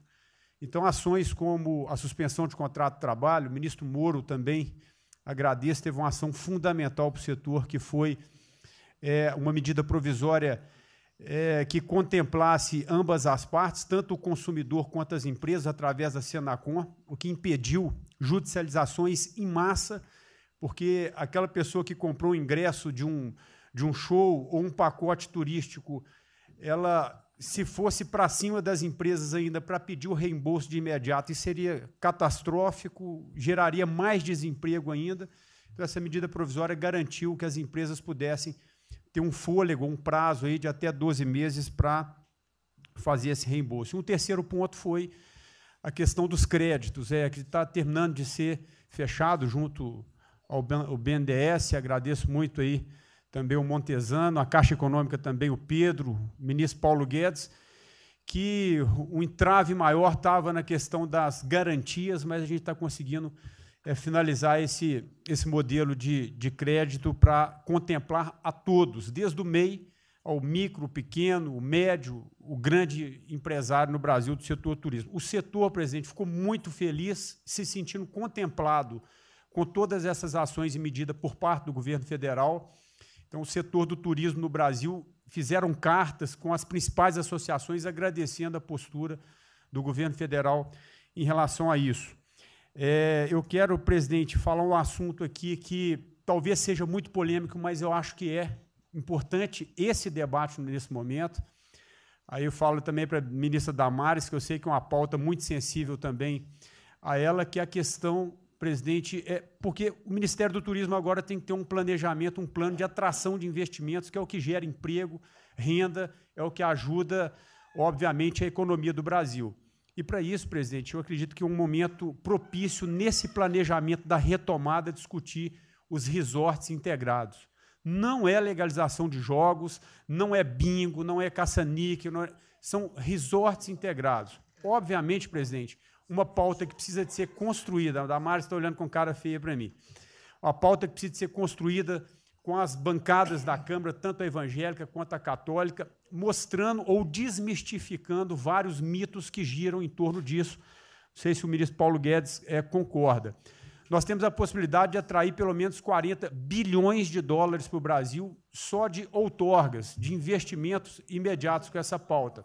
Mas o que precisa ser feito, presidente, é realmente desmistificar a questão de evasão de divisas, de lavagem de dinheiro, de tráfico de drogas, e, para isso, eu sugeriria que, nesse debate, pudéssemos contar com o Ministério da Justiça, através da Polícia Federal, o Ministério Público na mesa, a Receita Federal, os órgãos de controle, mas, obviamente, presidente, uma pauta que só levaríamos para frente se a gente conseguir pacificar ou nos fazer entender pelas bancadas evangélicas, pela bancada católica, para que não haja uma distorção na comunicação disso. Tem que ser um projeto muito bem feito, que eu acredito que pode ser, e nesse processo da retomada, uma grande oportunidade para o Brasil atrair grandes complexos, dos quais apenas 3% são utilizados para os cassinos.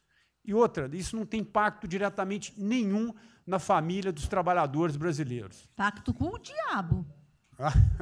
Não, não é bem assim, não. Vou ter que começar a desmistificar para a Damares aqui. Estou vendo isso. Então, presidente, aqui não estou dizendo que a gente tem que colocar isso como um projeto de governo, obviamente, mas abrir esse debate em torno dos resorts integrados. Propõe a data, a gente reúne os ministérios, tá bom. A gente conversa. E, para finalizar, presidente, o ministro Nelson, prazer estar aqui com o senhor a primeira vez. A gente fez um projeto muito bem elaborado, né, dentro do âmbito do Comitê de Operações, que visa fazer com que os hotéis possam abrigar os profissionais de saúde, e só os profissionais de saúde. A questão anterior do Ministério, por 2 vezes eu mandei a mensagem, não se manifestou, não se interessou, mas eu acredito que é um projeto que pode, sobretudo, trazer para o governo federal uma boa visibilidade com essa preocupação de quem está na linha de frente do combate, que são os profissionais de saúde. Visando 2 coisas, eu já vou terminar, que é, primeiro, melhorar essa logística do profissional de saúde, que sempre tem um hotel próximo ao hospital, aos hospitais, e também a preservação da família desses profissionais, mostrando, obviamente, a sensibilidade do presidente Jair Bolsonaro na preocupação com essas vidas desses profissionais. Obrigado, ministro. Tem uma reunião, que dia que é a reunião? Parece que é hoje, às 16 horas. Hoje, então. Já tem uma reunião marcada para a gente discutir isso aí. Tá bom. Obrigado. Saúde e turismo. A gente definir. Penúltimo debatedor, ministro Weintraub.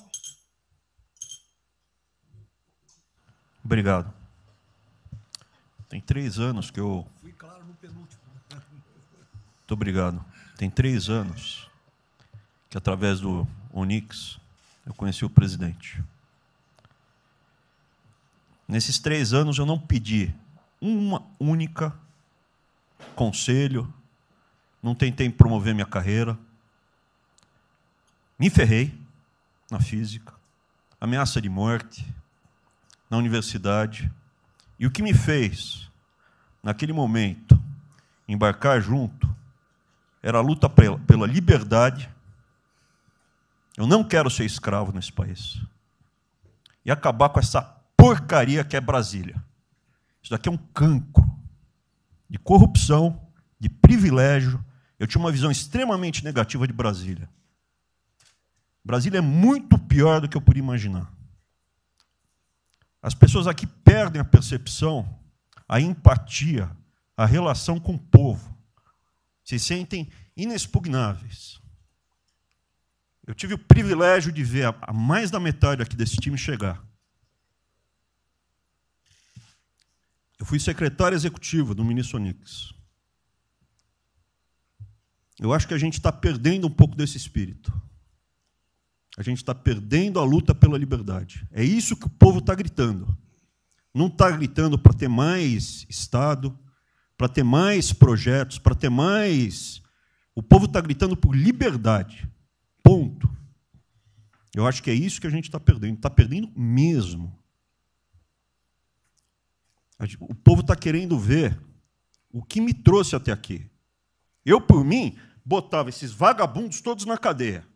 Começando no STF. E é isso que me choca. Era só isso, presidente. Eu realmente acho que toda essa discussão de vamos fazer isso, vamos fazer aquilo, eu vi muitos ministros que chegaram, foram embora. Eu percebo que tem muita gente com agenda própria. Eu percebo que tem, assim, tem um jogo que é jogado aqui, mas eu não vim para jogar o jogo. Eu vim aqui para lutar. E eu luto e me ferro. Eu estou com um monte de processo aqui no Comitê de Ética da Presidência. Eu sou o único que levou processo aqui. Isso é um absurdo o que está acontecendo aqui no Brasil. A gente está conversando com quem a gente tinha que lutar. A gente não está sendo duro bastante contra os privilégios, contra o tamanho do Estado. E eu realmente estou aqui de peito aberto, como vocês sabem disso. Levo tiro. Odeio o Partido Comunista. Ele está querendo transformar a gente numa colônia. Esse país não é... Odeio o termo povos indígenas, odeio esse termo, odeio. O povo cigano, só tem um povo nesse país.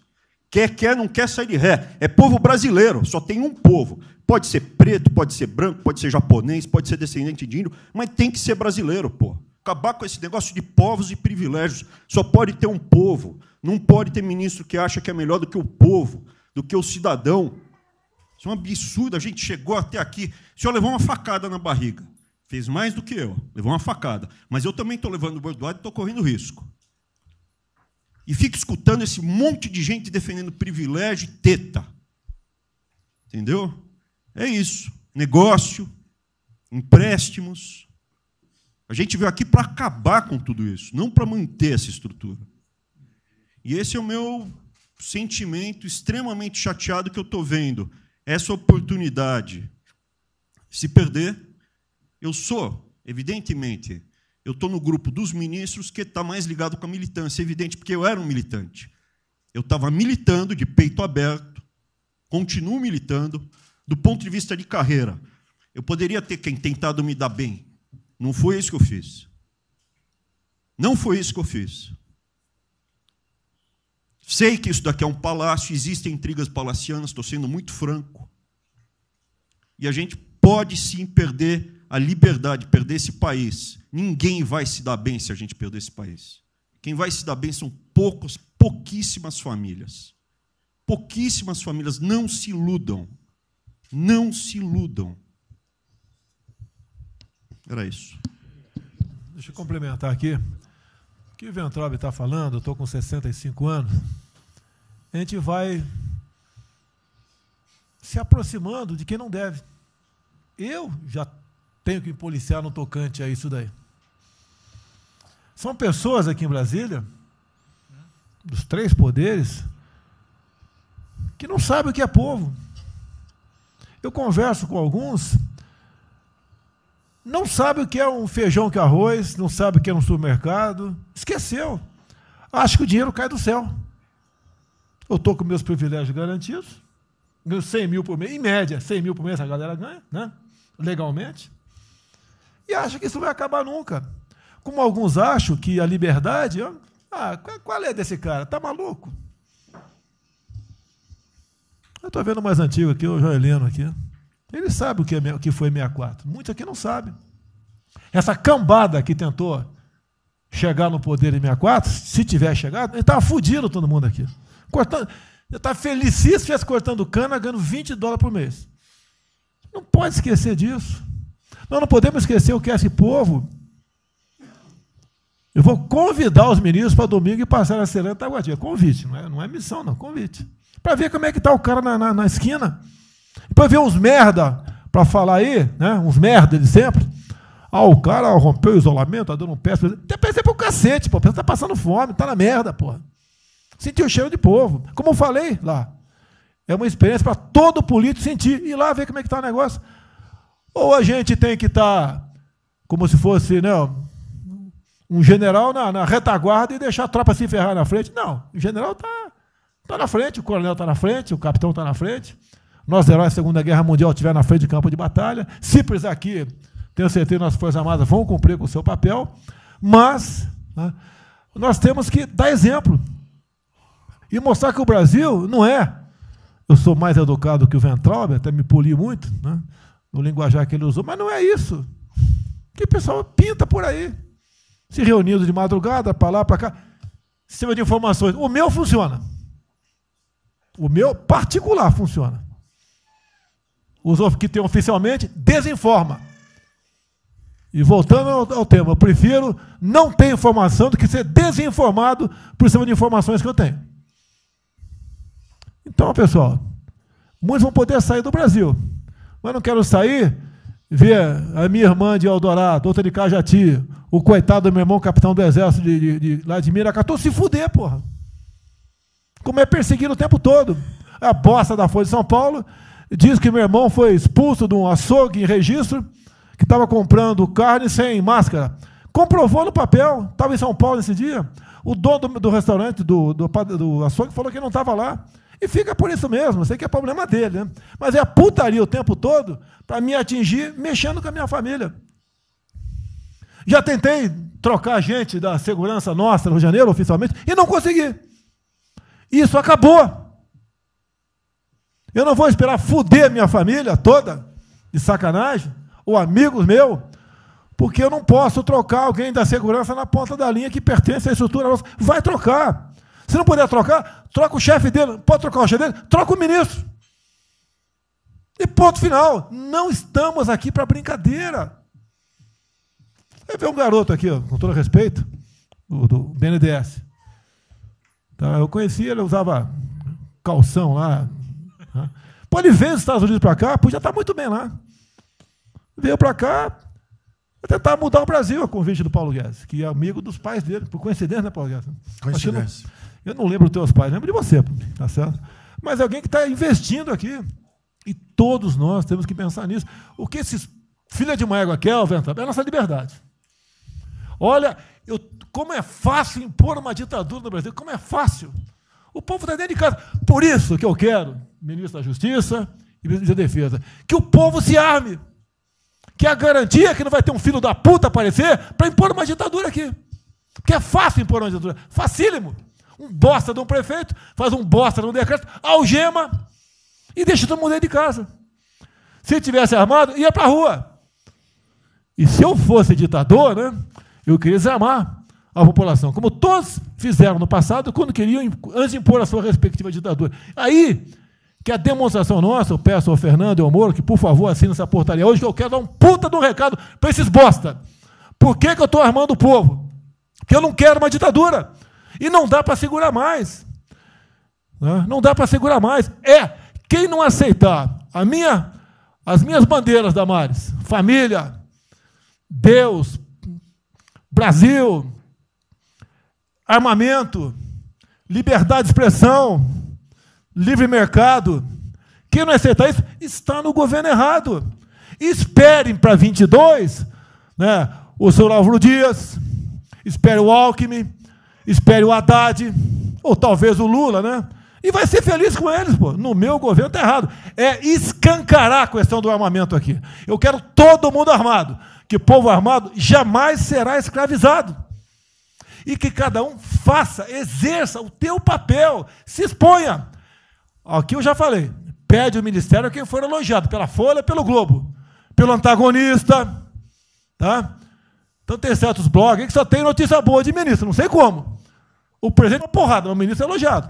A gente vê por aí, o governo tá, o ministério está indo bem, apesar do presidente. Mas pra puta que eu pariu, porra. Eu que escalei o time, porra.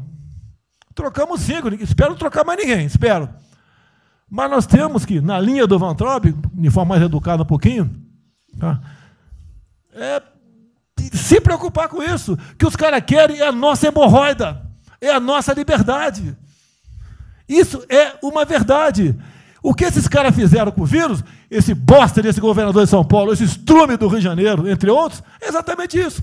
Aproveitaram o vírus, está um bosta de um prefeito lá de Manaus agora, abrindo covas coletivas. Um bosta, que quem não conhece a história dele, procura conhecer, que eu conheci dentro da Câmara, que é do meu lado.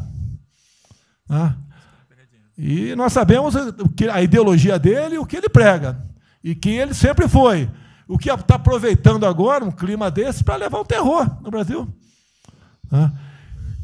Então, pessoal, por favor, se preocupe, que é de mais importante que a vida de cada um de vocês, que é a sua liberdade. Come preso não vale porra nenhuma.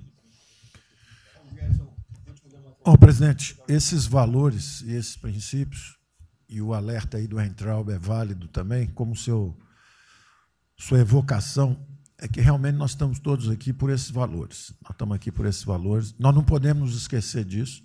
Nós podemos conversar com todo mundo aqui, porque é o establishment, porque nós precisamos dele para provar coisas, mas nós sabemos que nós somos diferentes. Nós temos noção que nós somos diferentes deles. E quando eles cruzam a linha, a gente solta a mão e sai andando sozinho. Enquanto eles estiverem no trilho conosco, no caminho de fazer as reformas que nós prometemos, nós estamos juntos. Na hora que o cara soltou a mão e passou para o lado de lá, a gente deixa o cara ir sozinho, a gente continua sozinho e vai procurar outra conversa, em outro lugar. Então, eu acho que manter essa ideia que nos trouxe aqui, e eu tenho dito isso em todo lugar, e lá fora, eu converso. Semana passada, conversei com os ministros da Fazenda de G20, conversei com os ministros também de Economia dos BRICS, e a mensagem que eu levo é sempre a mesma: o Brasil vai surpreender o mundo. Vocês duvidavam da nossa democracia, duvidavam do nosso presidente é democrata e vai fazer as mudanças. E aprovamos a reforma da Previdência o ano passado, enquanto os franceses fizeram passeatas contra a reforma da Previdência. Agora, a mesma coisa, estou dizendo, nós vamos continuar aprofundando as reformas, nós vamos seguir. Eu conheço todas as histórias de reconstrução por profissão, obrigado a estudar isso, a reconstrução da Alemanha na Segunda Guerra, na Primeira Guerra com o Schatz, na Segunda Guerra com o Ludwig Erhard, a reconstrução da economia do Chile com os caras de Chicago, o caso da fusão das duas Alemanhas, eu conheço profundamente, no detalhe, não é de ouvir falar, é de ler 8 livros sobre cada reconstrução dessa. Então, eu li Keynes 3 vezes no original antes de eu chegar a Chicago. Então, para mim, não tem música, não tem dogma, não tem blá, blá, blá. Tem estudos sobre todas as ocasiões. E nós demos uma demonstração disso quando nós estávamos indo numa direção norte, com as reformas estruturantes, e, de repente, em 3 semanas e meia, nós fomos para o sul. E nós somos elogiados hoje lá fora. Semana passada, todo mundo elogiando, fazendo referência, que o Brasil está à frente de todos os emergentes e Pari-Passu ali só está atrás um pouquinho dos Estados Unidos, porque os Estados Unidos está naquele caso que é o cara que tem a moeda forte, emite 1 trilhão para cada problema que ele tem e ninguém reclama. Fizemos vários programas antes dos alemães, vários programas antes dos ingleses, vários programas, de todo tipo. Então, se não existe algo aqui, é dogma. Existe capacidade de trabalho com um grupo extraordinário que eu tenho. Então, nós atacamos em todas as direções.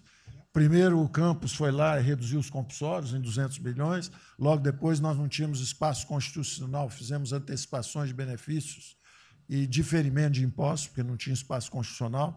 Logo depois, tivemos espaço pelo Supremo e pelo Congresso. Entramos nas constitucionais, gastamos 300 e poucos bilhões, que não é muito.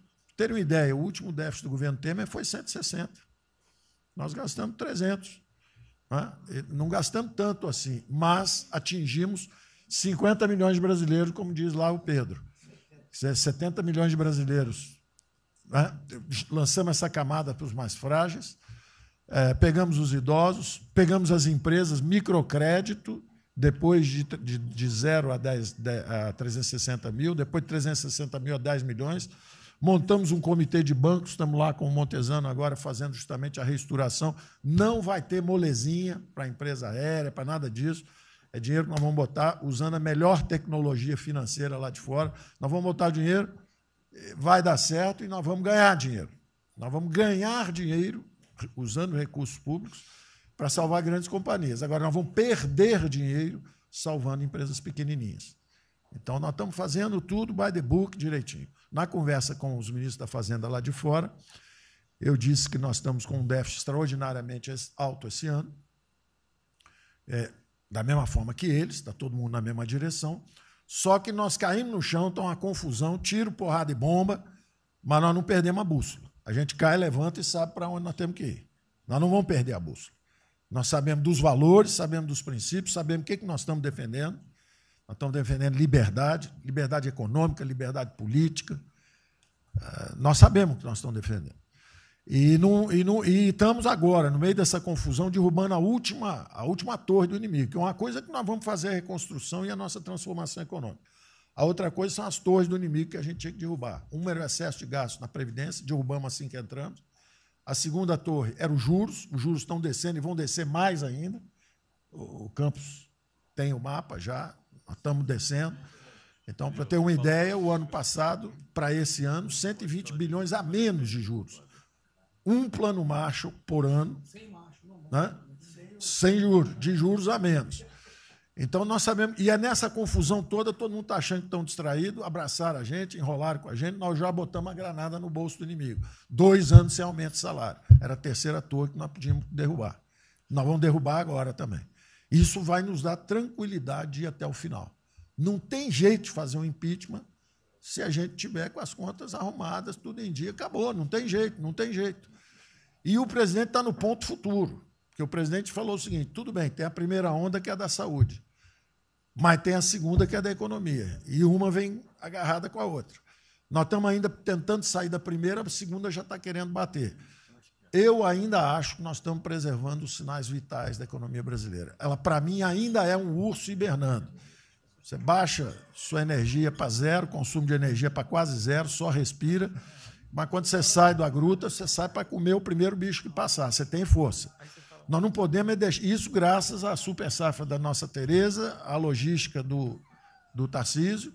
A comida está chegando, as exportações estão seguindo. A China é aquele cara que você sabe que você tem que aguentar, porque, para vocês terem uma ideia, para cada $1 que o Brasil exporta para os Estados Unidos, exporta 3 para a China. Você sabe que ele é diferente de você. Você sabe que, geopoliticamente, você está do lado de cá. Agora, você sabe o seguinte, não deixa jogar fora aquilo ali, não, porque aquilo ali é comida nossa. Nós estamos exportando para aqueles caras. Não vamos vender para eles, ponto crítico nosso. Mas vamos vender a nossa soja para eles. Isso a gente pode vender à vontade. Eles precisam comer. Eles precisam comer. A Índia também vai precisar comer. Vai ser o trading da água. Eles vão dizer que é a melhor trading da água. Outro dia alguém comentou comigo, acho que foi o Campos, não foi, Campos? Foi. É o trading da água. Quer dizer, os caras precisam de alimento, não tem água, nós temos muito mais água do que eles têm. Então, eles vão ter que abrir mão da agricultura para fazer outras coisas e nós vamos poder exportar para eles também. Então, nós temos um mapa de voo bom, nós temos uma equipe jovem, preparada, todo mundo trabalhando juntos, e nós não vamos perder o rumo, nós não podemos perder o rumo. Então, vai ter muita conversa, vamos para cá, vamos para lá, vamos fazer isso, vamos fazer aquilo, não vamos perder o rumo, não. Pode dar vestimento, bota peruca loura, passa batom vermelho, faz uma opção de coisa que for necessário politicamente, mas não vão perder o rumo econômico, não, nós sabemos onde nós estamos indo. Então, eu estou só dando uma mensagem de tranquilidade para todo mundo aqui, que é o seguinte, nós não estamos fazendo nada exótico, dogmático, nada disso. Nós estamos indo numa direção, fizemos o que o mundo inteiro fez, em 3 semanas e meia, nós fizemos o que o mundo inteiro fez, só que nós não vamos perder o rumo, não. Nós sabemos para onde nós vamos voltar já já, tá certo? E se o mundo for diferente, nós vamos ter capacidade de adaptação. Por exemplo, eu já tenho conversado com o ministro da Defesa, já conversamos algumas vezes, quantos 200 mil, 300 mil, quantos jovens aprendizes nós podemos absorver nos quartéis brasileiros? 1 milhão? 1 milhão a R$200, que é o Bolsa Família, R$300, para o cara de manhã faz calistenia, aprende civil, organização social, como é que é o OSPB, né? Organização Social Política, né? Faz ginástica, canta o hino, bate continente, de tarde aprende a ser um cidadão, pô. Aprende a ser cidadão, disciplina, usar o tempo construtivamente, pô. Voluntário para fazer estrada, para fazer isso e aquilo. Sabe quanto custa isso? R$200 por mês, 1 milhão de cada, 200 milhões, pô. Joga 10 meses, aí 2 bi, isso é nada. Então, nós vamos pegar na reconstrução, nós vamos pegar 1 bilhão, 2 bilhões e contrata 1 milhão de jovens aqui. A Alemanha fez isso na reconstrução. Aí você também quer fazer estrada, precisa de 3, 4 bilhões a mais, tem um orçamento de 8, toma aqui seus 4 bilhões. Isso não faz falta. Isso não faz falta. Não é isso o problema. A mesma coisa o nosso problema do jogo, lá nos recursos integrados, não tem problema nenhum, são bilionários, são milionários, executivos do mundo inteiro. O cara vem, fazem convenções. Olha, o turismo saiu de 5 milhões em Singapura para 30 milhões por ano. O Brasil recebe 6. Uma pequena cidade recebe 30 milhões de turistas. O sonho do presidente de transformar o Rio de Janeiro em Cancún, lá Angra dos Reis em Cancún, aquilo ali pode virar Cancún rápido. Entendeu? A mesma coisa, Espanha. Espanha recebe 30, 40 milhões de turistas. Isso aí é uma cidade da Ásia. Macau recebe 26 milhões hoje na China. Só por causa desse negócio. É um centro de negócio. É só maior de idade. O cara entra, deixa a grana lá que ele ganhou anteontem, ele deixa aquilo lá, bebe, sai feliz da vida. Aquilo ali não atrapalha ninguém. Aquilo não atrapalha ninguém. Deixa cada um se fuder. Ô, Damares, deixa cada um. Damares, o presidente fala em liberdade. Deixa cada um se fuder do jeito que quiser. Principalmente se o cara é maior, vacinado e bilionário. Deixa o cara se fuder, pô. Lá não entra nenhum brasileirinho. Não entra nenhum brasileirinho desprotegido. Se a CGU tiver como controlar a entrada e a saída do dinheiro. Isso, então vamos lá. Se não tiver como lavar dinheiro sujo. Então, só para terminar as observações também finais ali, o Campos falou 2 coisas também interessantes.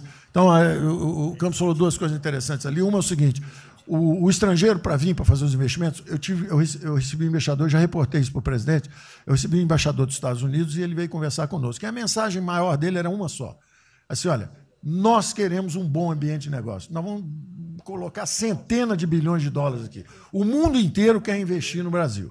Agora, nós precisamos de um bom ambiente de negócio. Simplificação de impostos, segurança jurídica, coisa desse tipo. Não é?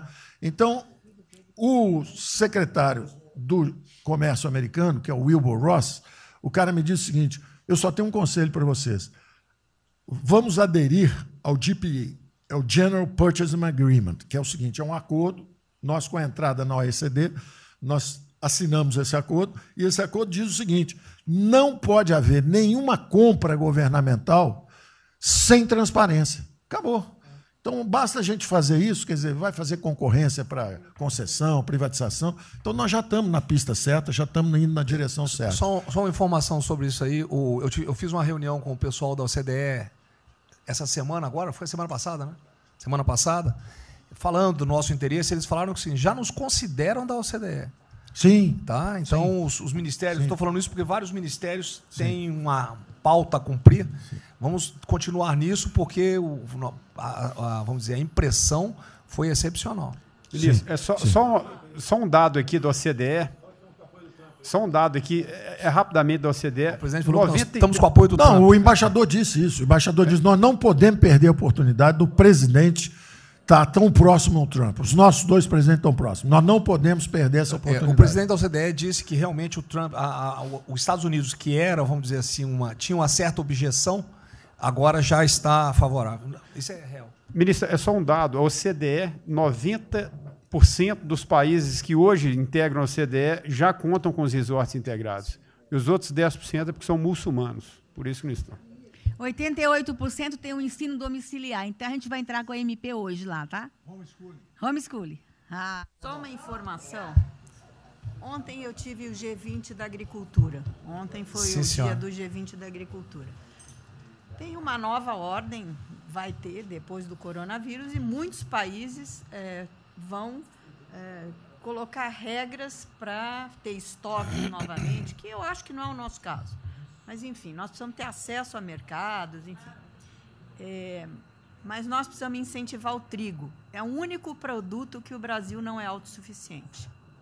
O resto, presidente, se amanhã quiser fechar...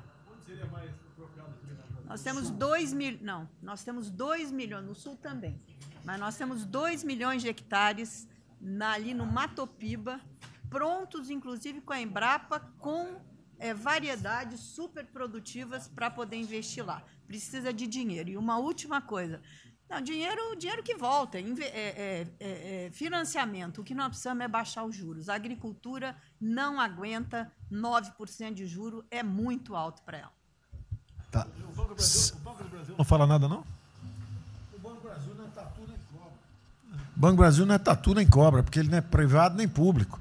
Então, se for apertar o Rubem, coitado, ele é super liberal.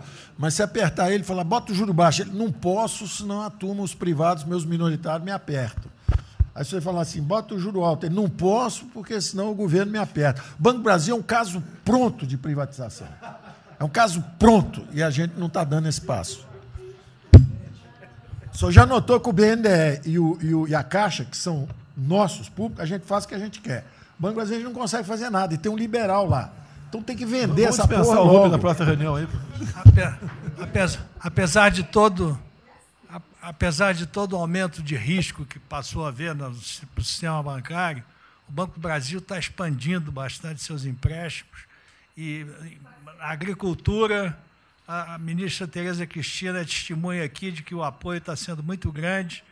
E nós estamos numa situação confortável, ministro, porque, primeiro, porque, em termos de liquidez, o público vê o Banco do Brasil como um porto seguro.